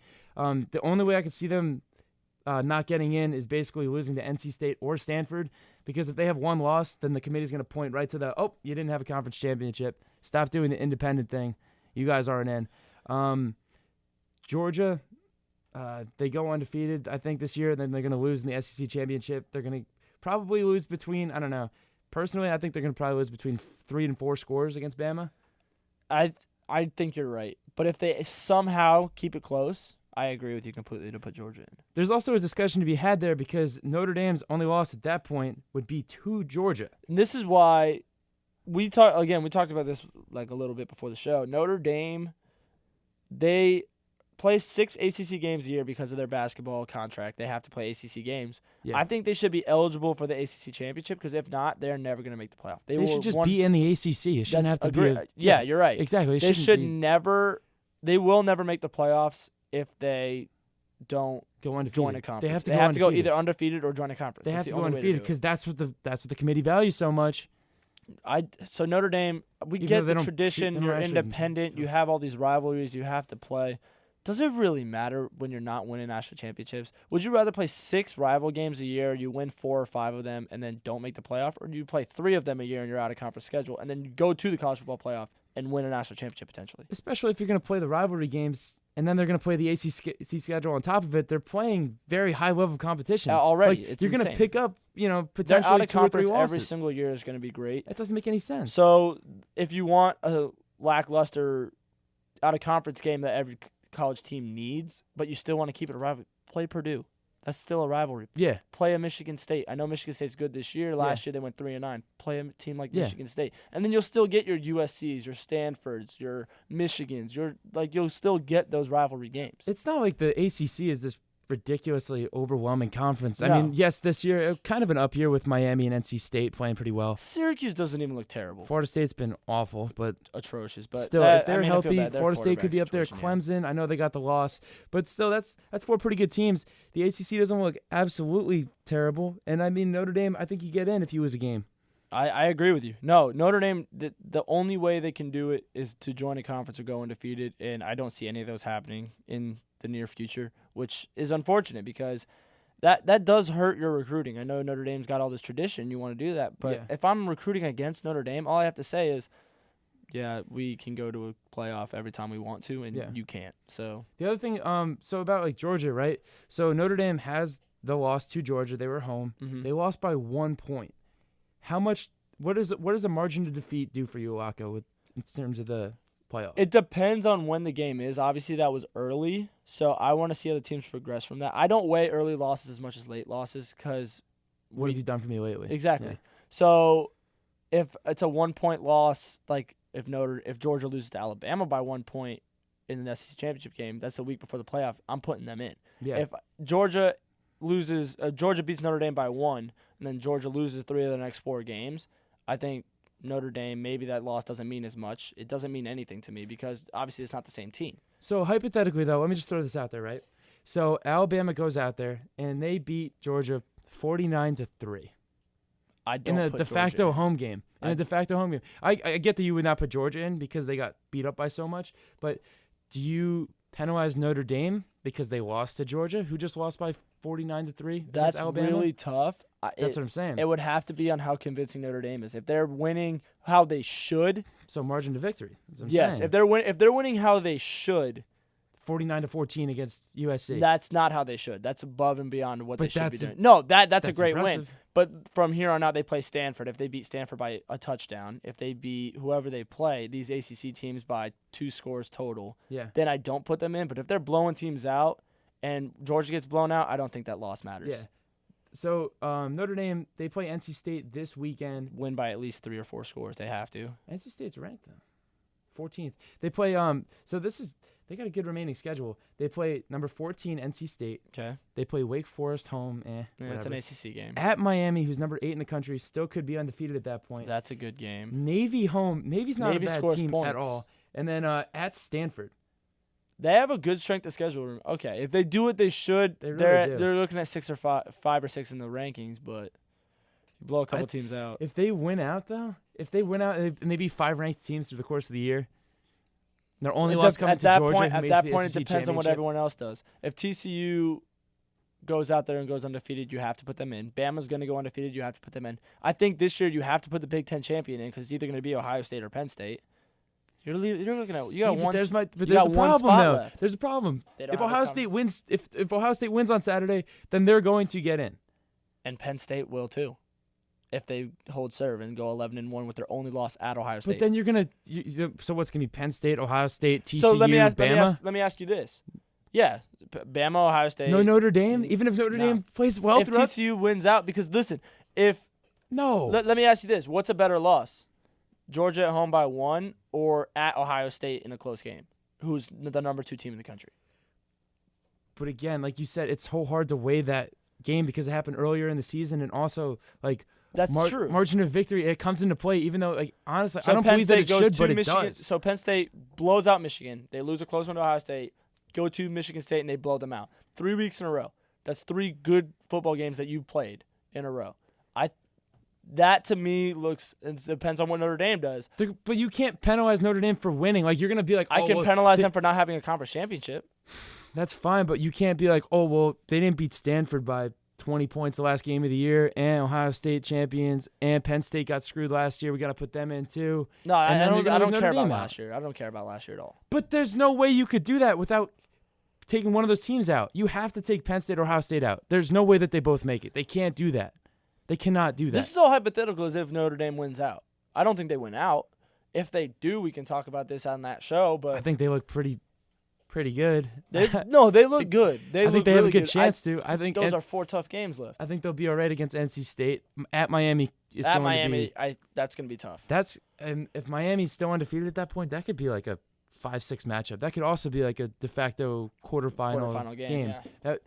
Okay. Finally, college football picking it up with a good schedule to end the year. Jeez, it's been such a snooze fest. Really this year. quick, Heisman still Saquon? Of course. Okay. Of course. No, he's done nothing to prove to anybody that he shouldn't. Bryce Love was idle this week, and then Baker Mayfield's going to be in New York again, but he's not going to win it. Yeah, we'll see. I mean, I don't hate on Baker Mayfield. It's just like, I don't know. He doesn't put up that great of numbers to where I think he's going to take it away from Saquon, because it's really just Saquon's to lose at this point. Yeah, at this point. We're going to get your 90 seconds of soccer going here real quick. Give me 1 second, and you ready? Oh, yeah. Kick off. Yeah, so United for the first time in 65 years lost against Huddersfield on the road. Tough place to play. Not really. But, I mean, good for them. Good for the Terriers. Go ahead. There's your one shining moment. Like, play the music from college basketball. Manchester City continue to roll. Didn't get a chance to touch on this last week. Kevin De Bruyne is going to win English Player of the Year. Unbelievable. I have never seen anybody pass through defenses like he does. Literally one ball, and he could break down an entire defense. I love De Bruyne. Keep it rolling, City. Just kidding. I hate you. No Premier League players. FIFA came out with their World 11. No Premier League players were on the list. It was all Real Madrid, Barca, Bayern, and PSG. Makes sense because that's kind of where all the money is. I get the English teams pay a lot of money for these players, but I don't know. They can't put up as good of numbers because they're not playing Getafe and Montpellier every other game. I really don't like that at all. If you want to be good, you got to play in the Premier League. That's just my 2 cents. Ronaldo did it. Gareth Bale did it. They're obviously fantastic players. Cristiano Ronaldo won Player of the Year. Obviously, amazing season. He is the best player in the world right now. The Puskas Award, which is the goal of the year, is Olivier Giroud's Scorpion Kick. If you have not seen this, you got to check it out. It was an absolute amazing goal. Flicked it behind his head into the net. Another one is last week he actually just scored in the Europa League. Unbelievable goal. Crazy build-up. The last time that a player other than Ronaldo and Messi have won the Ballon d'Or or FIFA Player of the Year, which is basically the MVP of soccer, just 2 different awards, 2006. Locko, who was it? I'll let you chime in. This is my first favorite soccer player ever was Ricky Kaká for AC Milan. That was my first team ever. I loved them, watching them. I played with them in FIFA 06 all the time. Kaká, yeah, man, he won both of the awards back in 06, which is the last time that Ronaldo nor Messi has won both of those awards, which is just amazing. If I had to guess of who I think could take away one of those awards, I think it might be Harry Kane, just because I'm a Premier League fan. He absolutely dominates the Premier League, looks fantastic. Also, I got to throw in Pogba, De Bruyne, and, of course, Neymar. Thank you guys for listening to Lucky and the Locko.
Welcome back into the show, guys. Thanks for listening to us on this Tuesday afternoon. We're going to get right into the NBA here. Wild first week, a lot of good games played. That first Tuesday night, we had the Cavs and the Celtics. Gordon Hayward's injury obviously was terrible. Oh, Hope he gets back.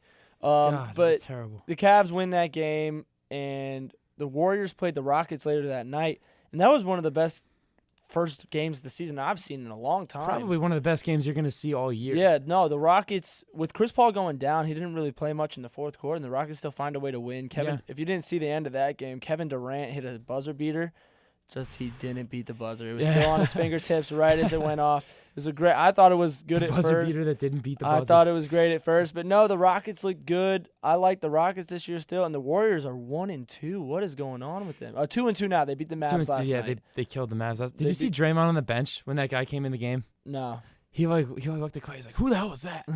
There's just some random European guy that the Mavs had come in. They have so many random Europeans on the Mavs. But no, yeah, the Warriors, they didn't look too great against the Pelicans, especially not the Grizzlies. I thought they were going to lose that game. Yeah, both games, honestly, I could see them being 1-3 at this point. Like, it's not that hard to beat the Mavs, but still, they could be 1-3 at this point. That 67.5 win total doesn't look too good right now. I thought they were going to win like 73, 74 games, but it's early. They'll figure it out. No one's worried about that. I had them going 74-8. 74. I had them 73-9. 74-8. Yeah. So no, they'll figure it out. No one's worried about that. No one's concerned about that. Shouldn't be. But as of right now, they just, I don't know. And then if you didn't see, they played the Memphis Grizzlies, and Steph Curry actually had a really, really good game. He had 37 points in that game. Yeah. And he gets ejected with about 47 seconds left. Mm-hmm. They're still down 10 at this point, so they lose the game whether he plays through or not. True. So Steph Curry throws his mouthpiece toward an official. He says he didn't throw it at it. Let's be real, he threw it at the official. He threw it right at him. Come on. I hate when athletes do that. Like, oh, I didn't mean to, man. Like,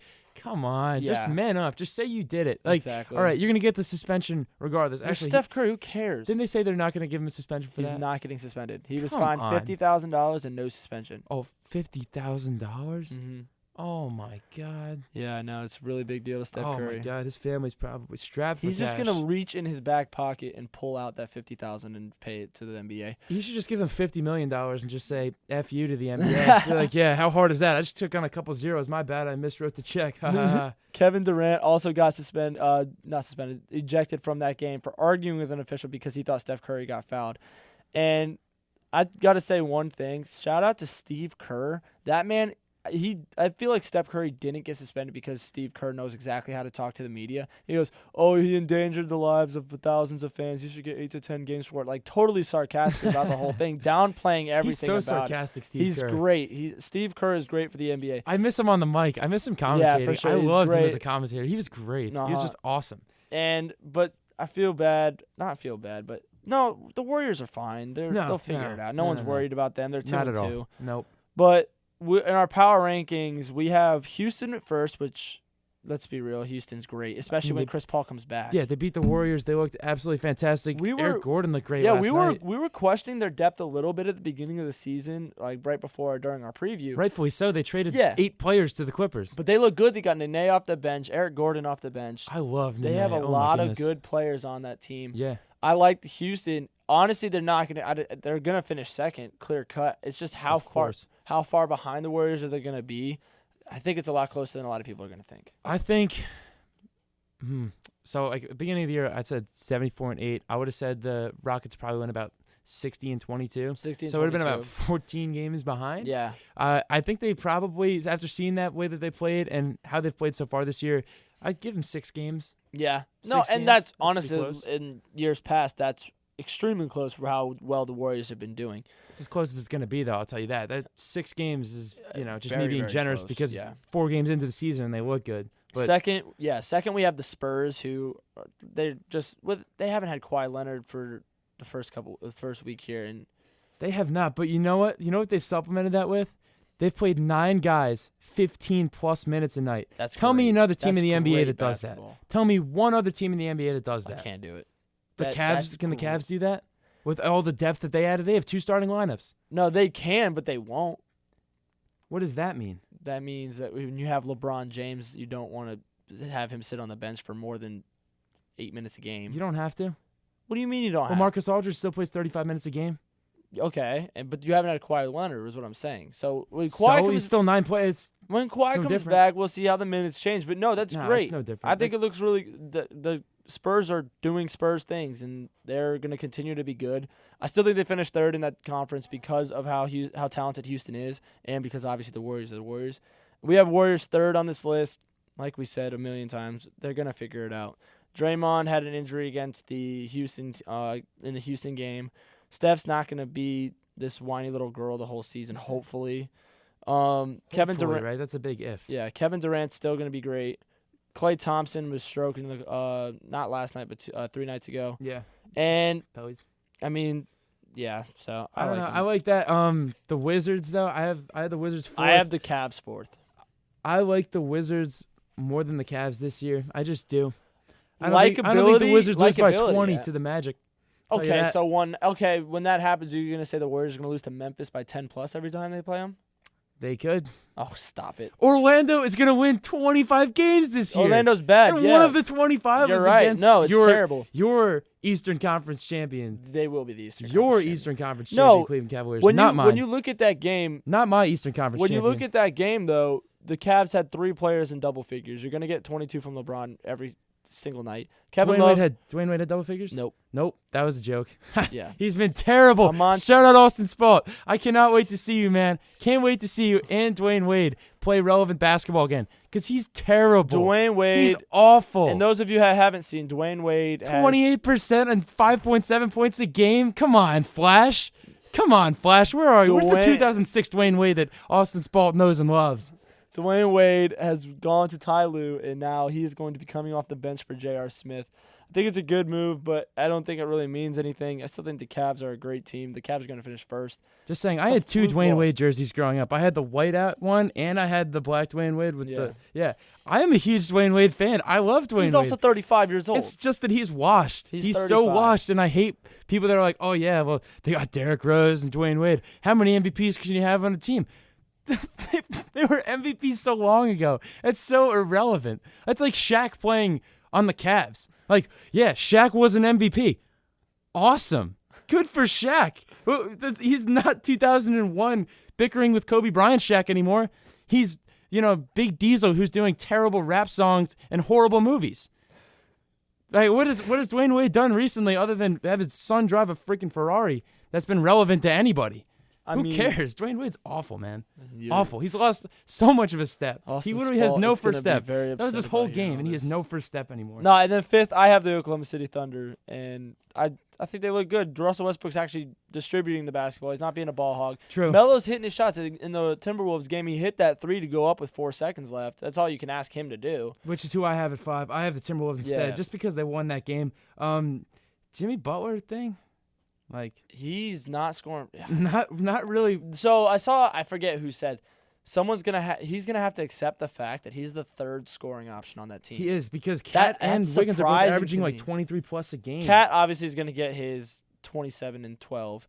Yeah. But I thought Jimmy Butler was gonna be a bigger piece than Andrew Wiggins was, but Andrew Wiggins is playing out of his mind right now. He's playing really well. I like the Timberwolves, but I like Oklahoma City a little bit more. Just saying, he's averaging the same amount of points as Jeff Teague right now, 13.3. Yeah, no, Yikes. Jimmy Butler's been struggling. Yikes. Defensively, he still is doing what he wants to do. Jay Crossover, Jamal Crawford is playing 19 minutes a game, and he's averaging 10 points. That's 3 less than Jimmy Butler, who plays 18 more minutes a game than him. Jamal Crawford's a scorer, though. Like, that's all he does. I think Jimmy Butler's they'll figure it out. I mean, 39% this year. I mean, we're 4 games in. That's true. And we all knew that this was going to take time, especially with if your core is so young. They're so young. Karl Anthony Towns. Their best 2 players are under 22. Exactly. They were both born like back when you were born, like 2004. Why do you keep saying that? I don't know. You've never said that before ever. Like, why you keep bringing that up? Like, I don't know why you keep saying that. You're a month older than me. But still, I just feel a lot more mature than you are. All right, and now we have. You feel more mature. My life experience is much greater than yours. I'm just saying. Yeah, I lived a full month longer, man. I lived a really full month. And then a lot happened in that month, I guess. No, but there is a. If you haven't seen, the NBA is trying this new thing this year. They're using soap operas for certain teams. The Phoenix Suns are a complete dumpster fire, and it will not get better. It's going to be a very, very long season for Phoenix fans, if all 25 of them in this country. But Eric Bledsoe is just lost. I hate that. I hate the situation. It's the same thing as Martavis Bryant in Pittsburgh. It's I don't want to be here. Trade me because you're the one paying my salary. That's not how it works. Eric Bledsoe should be suspended without pay until they decide to move him and they find an offer that is right for them. They're the ones who gave him this money. They signed him to the extension. They gave him what he wanted. But now he's going to be a little baby because, oh, man, they're going to try to develop for the future because I couldn't win any games. Like, yeah, you guys were pretty close with Hornacek. Almost made the playoffs, but you didn't. You're not the guy. Sorry, we're going to find somebody that is. Sorry. The Phoenix Suns, though, this is so bad for them because they are so Devin Booker is probably their best player, but he's not going to win you many games. He's 20 years old. Dragon Bender's about 19 years old. They're very Marquise young. Chris is 20 years old. But they're not going to be good for at least 3 or 4 years, especially with all the talent going to the Western Conference. It's going to be so hard for them. I understand why Eric Bledsoe's so upset. I agree with you that he shouldn't be a little baby about it. You show up to work.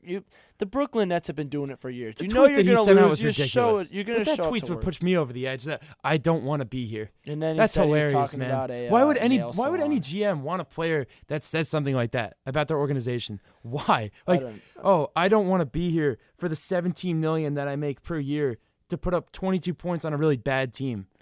I don't know. Eric Bledsoe, stop padding your stats. Get out of there then. Just get out of there. I like Eric Bledsoe, though. I think he's a good player. If he ends up on the right team, he's going to be great. I loved him with the Clippers. I didn't think he was going to be anything out of Kentucky, but he's proven to be pretty good. He learned a lot from Chris Paul, man. He plays great defense. We have the couple rumors that you have going on here. What do you got? Yeah, so I saw a couple different rumors just floating around the Twitter sphere today. The Bucks were going to offer Greg Monroe, Thon Maker, and a protected pick. Which would be terrible for the Bucks. I love Greg Monroe on that team. Yeah, I also don't like giving up Thon Maker too early in his career because, I mean, the guy's 7'2", and he could, run like a deer. But the Nuggets, I think I saw... Go Bucks. That was the joke. Thank you, Locko. Nuggets, we're going to offer Moutier for him. I don't like that. I don't like that either. I don't know why. Again, don't mortgage your future for somebody that's just terrible. There's no return on it. Especially with a guy who's proven to quit now on his team. Exactly. So why do you want that? Wait. Let me think about that starting lineup hypothetically real quick. The Nuggets? Yeah. Eric Bledsoe. Yeah. Paul Millsap. Gary Harris. Jokic. And Wilson Chandler. That's a pretty good starting Barton off the bench. And you have, who's off? They have another big there. It's not Nurkic. No. Plumlee. Not Plumlee. They just got Plumlee. I can't name it. Kenneth Faried. Why couldn't I think of Kenneth Faried? Okay, wait. Maybe I like that trade. I changed my mind. I'm quickly snap judgment. I'm going back. I like that trade. I think that Nuggets team probably wins 48 games. Yeah, but what are you doing it for? You're giving up Emmanuel Mudiay to lose to the Rockets in the second round. I think the jury's still out on Emmanuel Mudiay's NBA career. I like to see him do Mudiay. something. I need to see him do something. I get that he's young. I do need to see him do something, but do you want to give up a possible good player for the future after the Warriors disband, after the Timberwolves disband, all that stuff? Or do you want to lose now? Do you want to lose now, or do you want to maybe win later? I think that the Nuggets are somewhat committed to winning now. They re-signed Will Barton. They signed Paul What Millsap. else are you going to do as an NBA team? You're not going to say, unless you're the Philadelphia 76ers, you're not going to say, oh, yeah, we're going to go out and lose all these games. So we're going to try to make it look like we're going to win. I don't know. You go out there and you get Eric Bledsoe.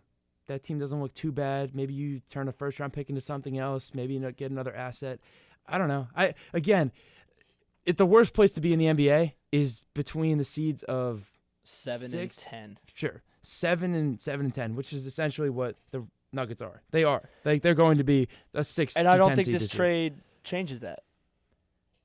I think I could see them getting a 4 or 5, and I get that doesn't do too much. No, I get that it doesn't change the world or change the landscape of the Nuggets' future, but they got Millsap for 3 more years, and if you're gonna give them all this money, you might as well commit to winning. A little bit. The only way they could do that, I think, is if they have to re-sign Bledsoe and keep every single person on that team. And hopefully after this year, the Warriors because hopefully Clay leaves. Yeah. And hopefully Minnesota doesn't live up to what they're going to be. They still got to pay Jokic, too, and Jokic is going to be a lot of money. Hopefully Jokic is probably a max. Yeah, they're going to say hopefully Paul George leaves. There's a lot that can happen. Hopefully Chris Paul leaves. Maybe they do something like that. What's that? Maybe if the Oklahoma City thing doesn't work out, they get a rental Paul George and they make a run. The Nuggets? Yeah. I would like that. Wilson Chandler off the bench? But I'm saying, like, if they're going to commit all this money, you might as well just go for it and try to win. Yeah, I like that a lot. I really like that. Yeah, no, that'd be good. I like that a lot. And then you had the Knicks on here, and this actually scares me. Yeah, terrifying. Oh, my God. Steve Mills, please do not do this. Hernan Gomez and Frank Nicolina for Eric Bledsoe. I hate that. Don't do that. I'm not selling Frank Ntilikina yet. I know don't do that. On his career, Frank Ntilikina is 0 for 2 with 2 air balls. But I'm not selling him yet. I want him to be really good. And Hernan Gomez was second team all-rookie last year. First team all-rookie last year. I apologize. How are you going to give up this just to win 27 games in the East? Because a point guard's not going to fix what's going on there. Because Jeff Hornacek is a jackass, and he refuses to play Willie Hernan Gomez more than 4 minutes a game for whatever reason. Dude, we're not getting anywhere anytime faster than what we are right now. We are a 30-win team. That is what we are. Play Willie Hernan Gomez. So maybe next year we could be a 35-win team or a 40-win team. Can we please see what we have? I don't want to see the same narrative over and over again of the Knicks winning 26 games a year and then making that dumb one shining moment video of all the bloopers that the Knicks have. I'm tired of seeing it. I don't want to watch it anymore. First 2 games, yes, Kristaps killed it. Probably going to win MVP this year. We need to calm down right now. 33-9, and you're going to tell me he's not going to win the MVP? Keep going. I'm just saying. Hornacek loved Bledsoe when he was in Phoenix, and look where it got them. Fired. He was fired. Like, awesome. Eric Bledsoe was your best player, Hornacek. Fired. Fine, then bring him to New York. Get your ass fired again. Steve Mills, you could walk out the door with him if you make that trade. The Knicks are just You could both leave. Frustrating. Oh, my goodness. Both of you guys, get out of here. I don't like how Ron Baker plays so much. I know he's not terrible, but I don't like Ron Baker. Fan favorite. You got to root for the kid from Wichita State. I got to root for Ron Baker just as a, Caucasian male. You got to root for that. Got to root for that. Come on. Let the Tim kid Hardaway Jr., I hope he does well this year, too. Yep, he's terrible. Not look very good, I'll tell you that. And then the Cavs trading the Nets pick for Eric Bledsoe, I think would be the worst trade since the Boston-Brooklyn trade. Yeah, with Gerald Wallace. I think that was for Kevin Garnett and Ray Allen. Honestly, that would be so bad for the Cavs. They're not doing themselves any favors. They don't need him. Just as bad as the Knicks trade. They don't need Eric Bledsoe. They don't. Their backup point guard is Derrick Rose. The only thing is you could play Eric Bledsoe at 2 guard. You have JR and Dwayne Wade. I know they haven't really done much, but those are still big-name guys that you can't say, oh, we're not going to play you. But if you're going to stop the Warriors, you need more defense. And you need to score, and you need to play more defense. And Eric Bledsoe, realistically... Is it worth the Nets pick? No. Don't get me wrong. I don't agree, but I'm just saying, like, if you want to play devil's advocate... Yeah. That's not... I don't think that's, like, the worst possible player you could plug in with the Cavs. I like that. I like Eric Bledsoe. Honestly, you're going to hate me for this, more than I'd like DeMarcus Cousins. And I'm not saying that. I'm not saying Eric Bledsoe is better than DeMarcus Cousins by any stretch. I know exactly what you're saying, and I'm not saying you're wrong. What I'm saying is, it's a fit thing. I'm saying I'd rather trade for DeMarcus Cousins because then you go back to your Cavs lineup from last year, but instead of TT, it's DeMarcus Cousins, which helps you greatly. And then you have IT, who can score 30 points a game. He's proven that. You have J.R. Smith, who stretches the floor for LeBron James. Then you have LeBron James basically as the point guard with shooters everywhere. Yeah. And LeBron obviously can guard the best player. Jay Crowder's taking that pressure off him right now. You don't need that. But, like, Boogie is, 1, not a rim protector. And 2, I mean, he's not going to guard anybody on the perimeter. He's going to get beat off the dribble every single time. Yeah, but who would he have to guard in that series? Probably Draymond. Okay, they're gonna go. They could still go small. If Boogie Cousins if Boogie in the game, has to guard Draymond Green, the way that Boogie plays okay now, for the Cavs. His new Boogie Cousins mold, not first 3 years of Sacramento goal. Like Boogie, this is different. He does not play back to the basket anymore. He thinks that he's a shooter, and which is fine. Okay on the Cavs. That'll work for the Cavs. Doesn't work for the It doesn't work against the Warriors. To tell you that. See, I think it could, because I think Draymond could probably lock him up, or Kevin Durant. If it's back to the basket, yes, but not when LeBron James is driving. You have to help somewhere. It's either you help on LeBron James, you leave Boogie open in a corner or open for a 3, which he's proven he can hit. If I'm living and dying by DeMarcus Cousins' jump shot, then I'm probably just gonna die.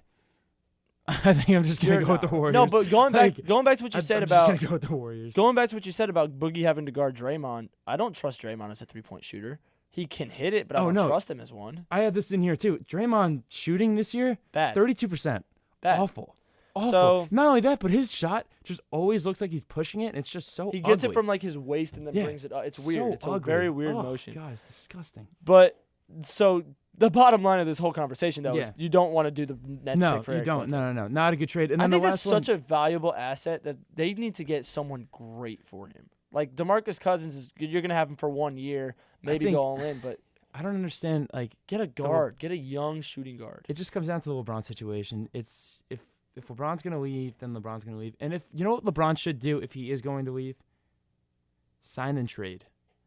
Give them something back. Show some respect, LeBron. You're going to do it twice. If you're going to do it twice, I know you came back and got the ring, but I'm saying hypothetically if he does, I think the right thing in that situation would be sign and trade. Something back. You got to get them something back. So I actually was someone that said that LeBron was going to go to the Lakers, but if the Lakers continue to look like awful, a bunch of teenagers playing pickup basketball, why would he want to go? Why would he waste the end of his career there? No clue. I don't even understand why this rumor started. I don't even get it. I never understood why. If Lonzo would have balled and the young players would have looked promising, maybe I get it that you're going to have. You said if Lonzo would have balled, that was just as bad as my Bucks joke. That was just as bad as my Bucks joke. I'm calling you out. You called me out. Anyway. No, you deserve that. Anyway. So I guess maybe the rumors would make sense, but they look so bad. And honestly, LeBron, terrible. You know where LeBron can meet up with is the Banana Boat crew. They all can hit free agency next Houston. year. They all go to Houston. They could. They all hit free agency. What? Chris Paul can't hit free agency? What are you talking about? I thought he signed a 1-year deal on a sign and trade. Chris Paul? Yeah. He signed one of the richest deals in NBA history, if I'm not mistaken. Oh, no way. I did not see that. Deal. I thought it was a 1-year deal on. No. Anyway, so they could all meet up, which. No, he signed. No, yeah. No. What's his contract? He's, yeah, $24 million. For how many years? I'm sorry, 5-year, 107. 5-year, 100. Wait, that's not right. That can't be right. That can't be right. Did he turn down the extension? I think he may have accepted the player option. The player, yeah, that's what it was. That's what it was. So basically a sign and trade. So no, they can't all hit free agency next year. Yeah.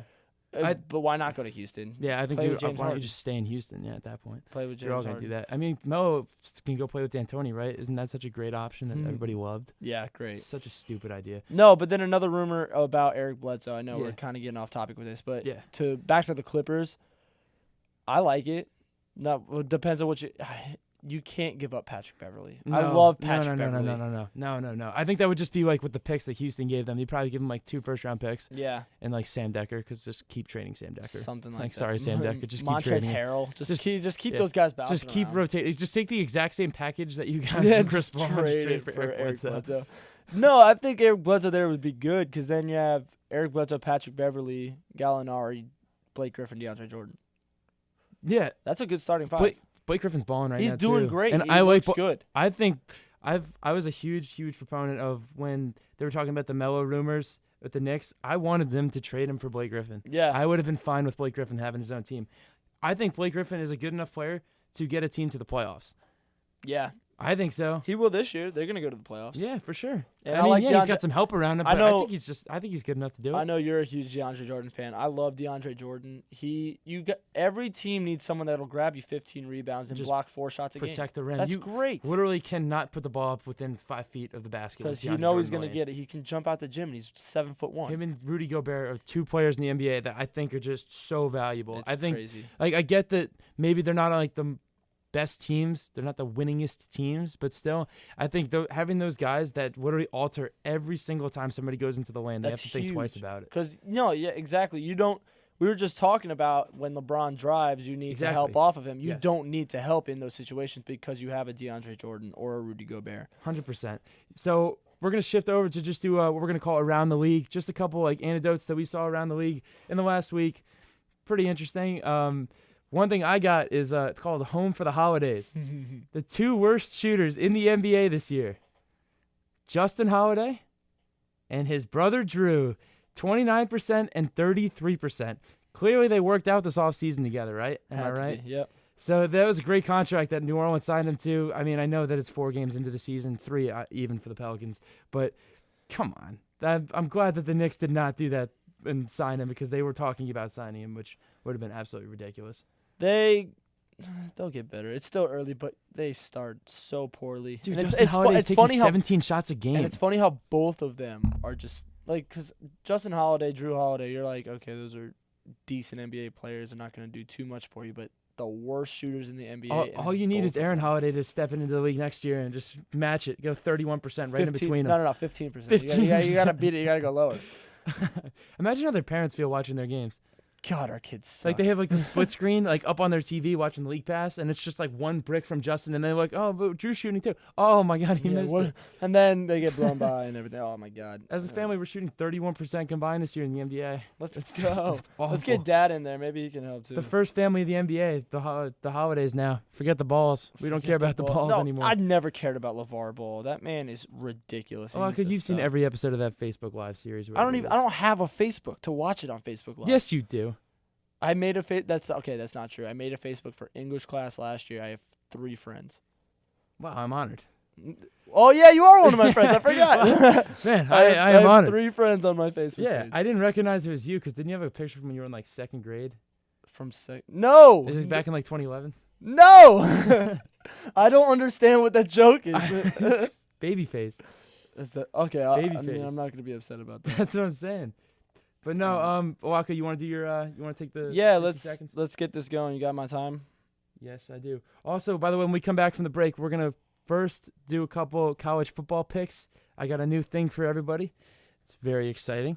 But we're gonna do 60 seconds of hockey right now. Locko, you watching? I'm ready. So I just wanted to start first couple weeks of hockey are done. The Rangers and the Canadiens, both very surprising to me. I thought the Montreal Canadiens were going to be great because they have Carey Price, who's an outstanding goalie. I think he's the best goalie in the world. They look terrible right now. The Rangers are awful. 2 wins in like 9 games this year. Terrible. They are so bad as well. They lost to the Islanders in a shootout the other night. The Islanders should have won that game in regulation, but I'm not going to get into that. Vegas, baby. Vegas looks great. Vegas is doing great things. They look good. Will Carlson's good. Marc-Andre Fleury looks good in the net. I like Vegas this year. I'm jumping on the bandwagon. I'm all about Vegas. They're James Neal. I'm just saying, I like James Neal. James Neal is great. That is a great team. The Islanders last week went 2-0-0. They play tonight against the winless Coyotes. I think this is a good time. They need to get going, start the season strong. They looked terrible in the first couple weeks. But like I said, they beat the Rangers in a shootout. They should have won. It was 3-1, and they let up 2 goals late to go to overtime. They ended up winning in a shootout. And they beat the Sharks 5-3, which they're scoring a lot of goals now. I like it. The young guys are starting to step up. John Tavares is doing his thing. They need to win against the Coyotes tonight. And this is Lucky in the Locko. We'll be right back.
Welcome back to the show, guys.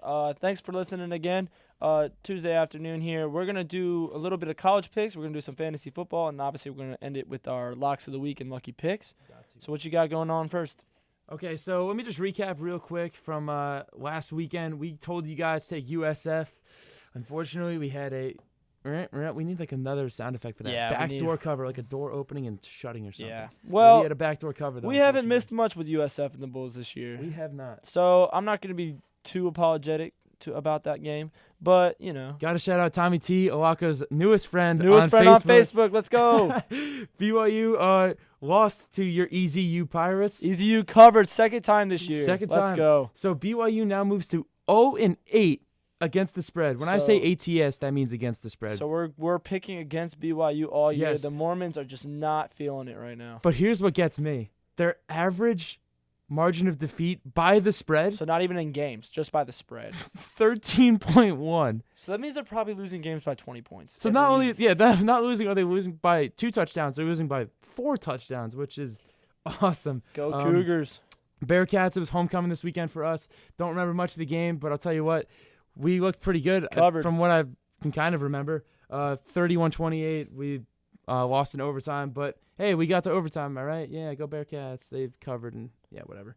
But so things that we like next week. Yep. Teams undefeated ATS so far.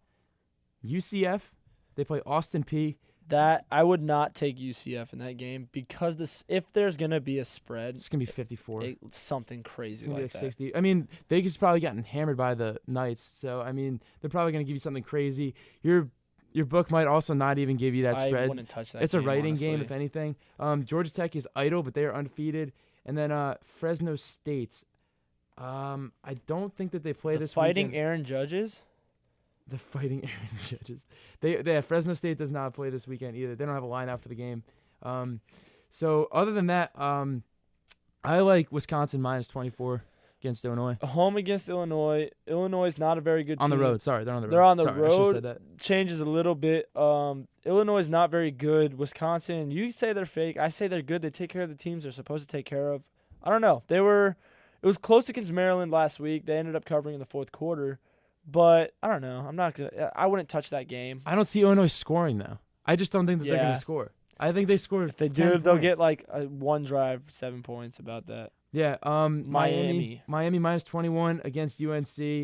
This is also on the road. UNC overall this year is 1-7. They have one. They're so bad this year. Awful. Miami is undefeated. They're number 8 in the country. They look good doing it. Yeah. I like minus 21 against UNC. USF, another South Florida team, minus 11 against Houston home. But they're home. That's why I'm going to take USF. Yes. They've scored 30 points. They just set the college football record for most 30-point games consecutively. They're up to 24 games in a row. They play good defense, too. I don't think they're going to stop scoring. USF is going to win that game. Minus 11, I would take them at home. FSU. So FSU is a completely defeated team against the spread, ATS. Very poor. 0-4-2, 2 pushes was what that means. They play Boston College on the road. What's the spread in that game? 3. Minus 3 to FSU? Yeah. I think Boston College wins outright. Take the points. Take the money line. Take the points. That's what I was thinking. Florida State I don't know. I feel so bad for them because they had such promise coming in. DeAndre Francois goes down. Your whole season's over on the first game of the season. Yeah. Because of one player. Michigan State minus 2 away to Northwestern. I like Michigan State. Michigan State's playing really good offense right now. They don't give up a lot of points.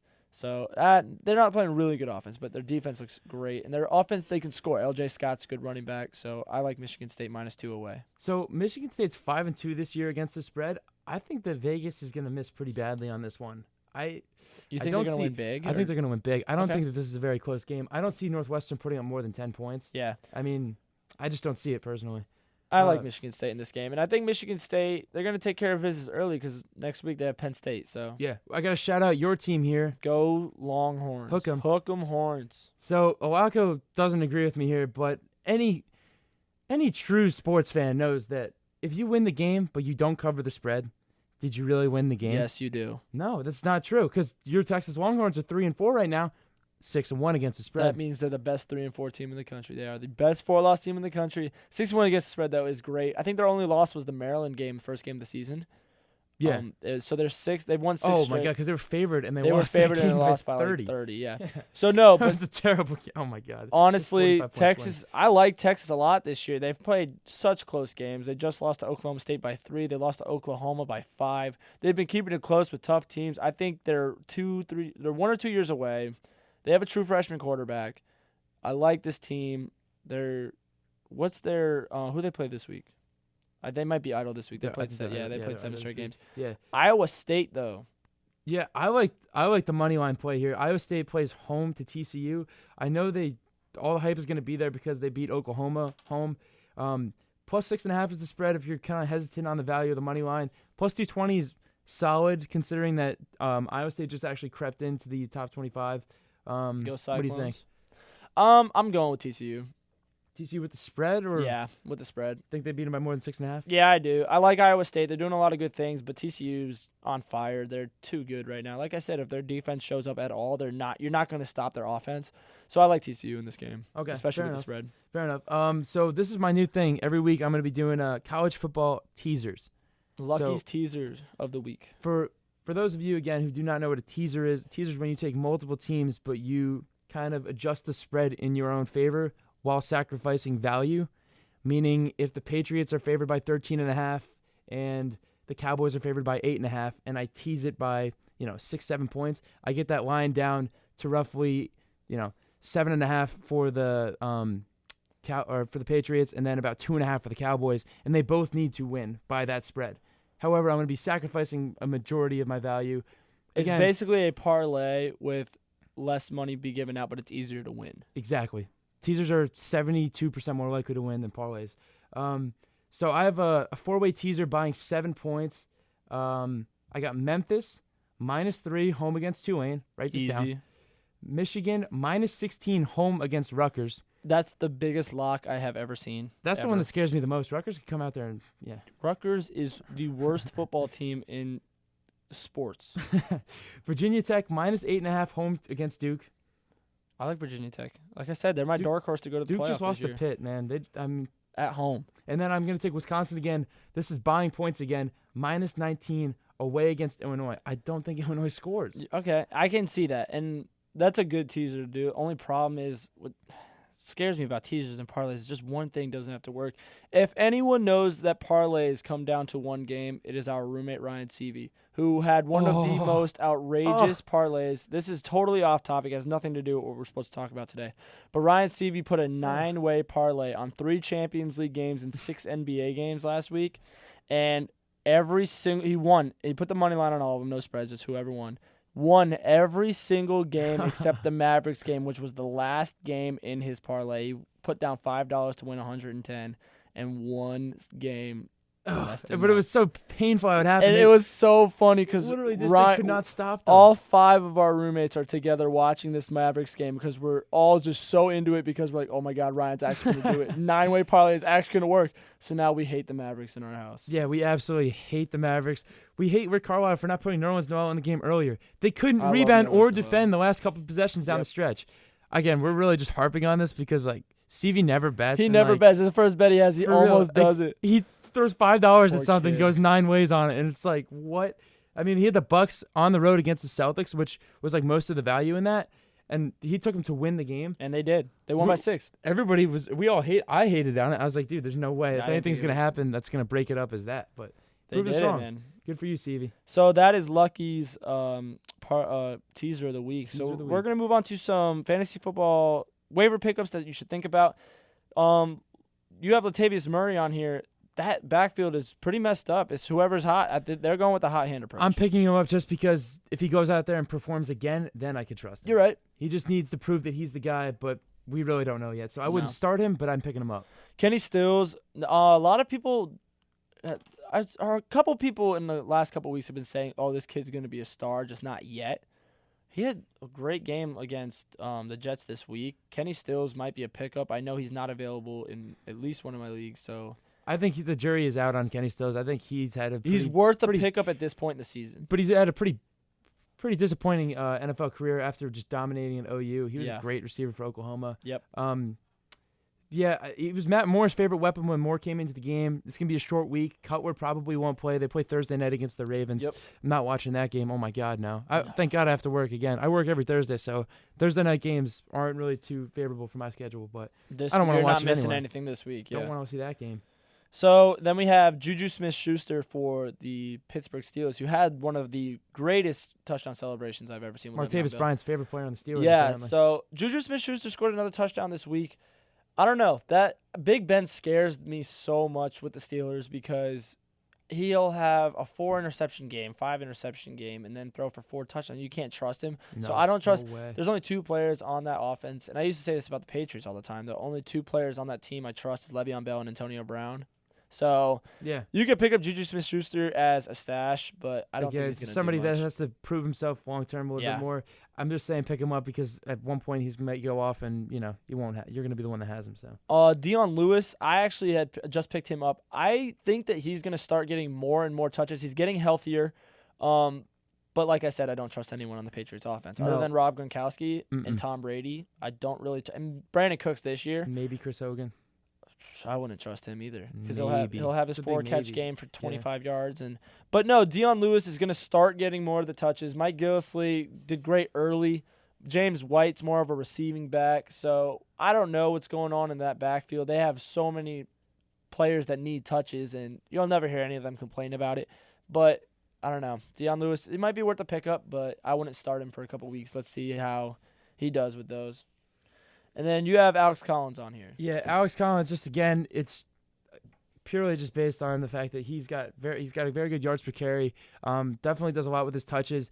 I know Harbaugh said that they're kind of reluctant to give him more touches. They don't really know how big of a role he can really have. Same thing with Marlon Mack in Indianapolis, another guy who had a pretty solid week. Yeah, they're not getting the amount of volume and touches that you'd want out of a running back, and especially if you're in a standard league.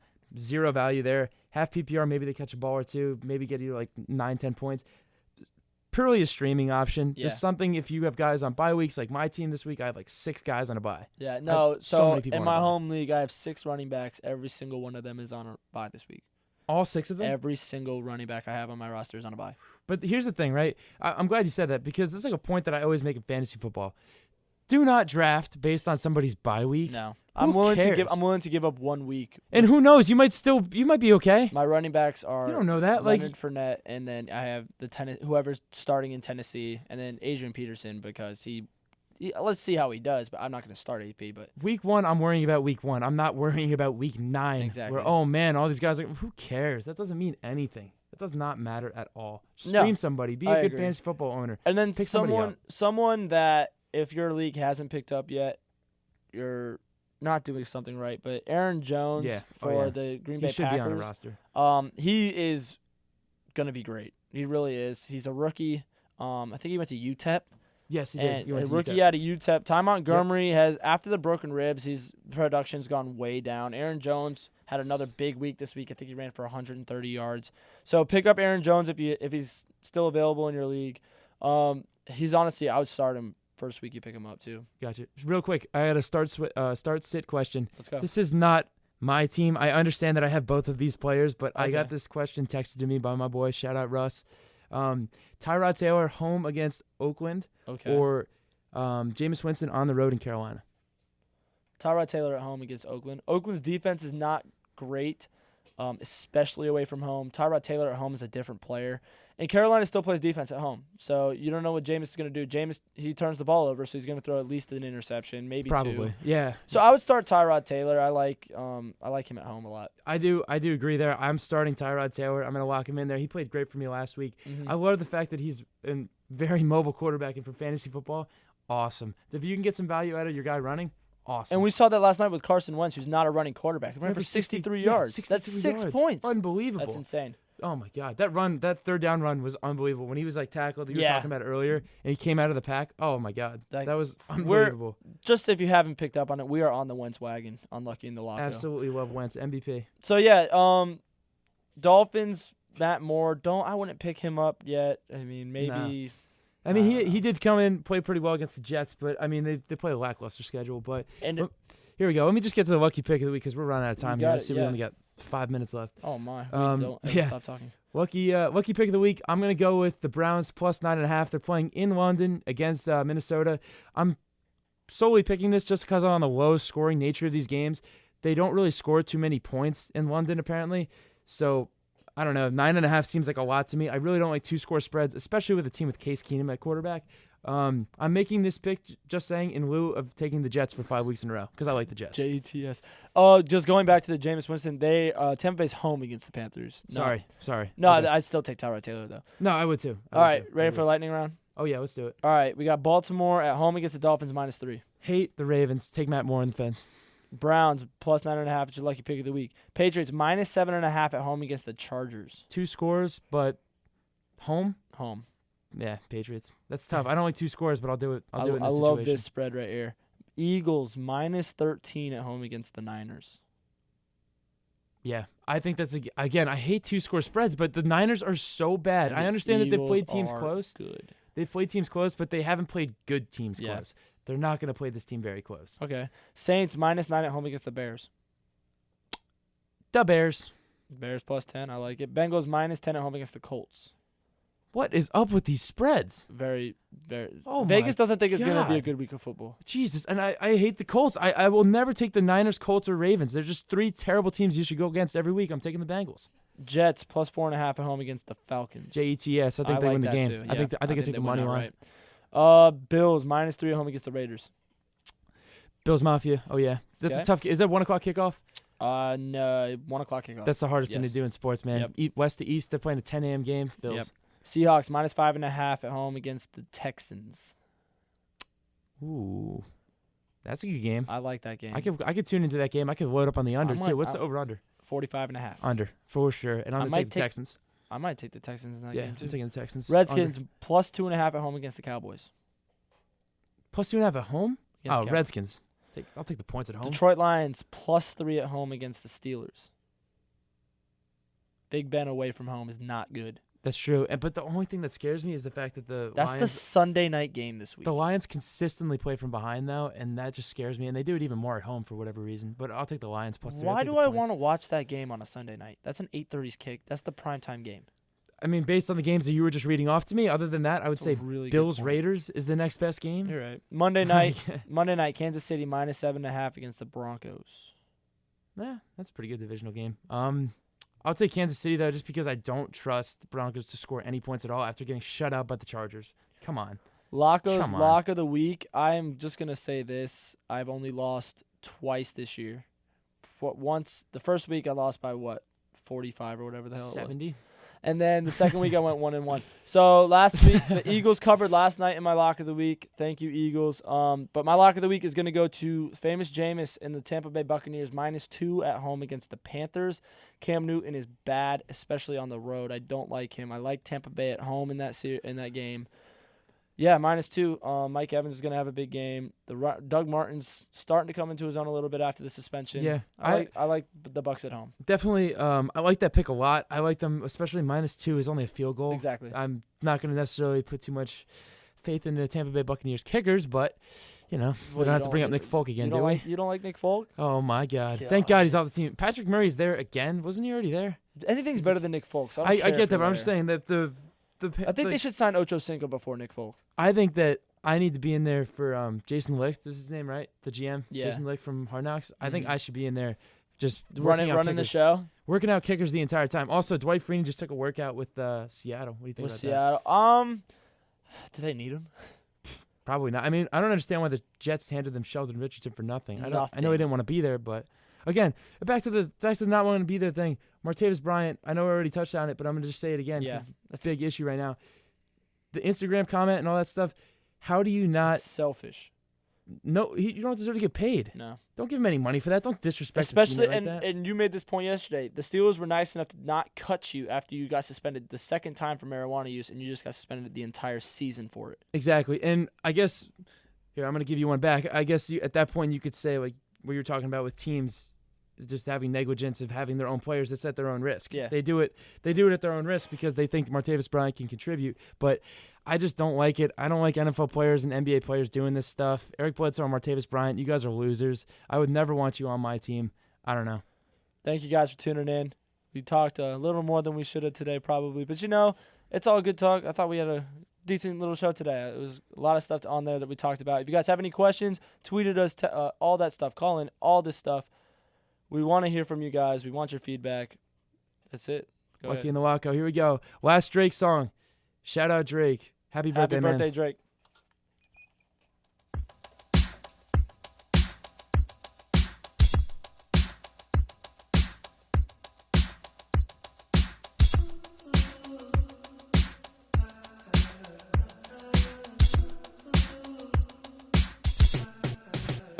I got my eyes on you.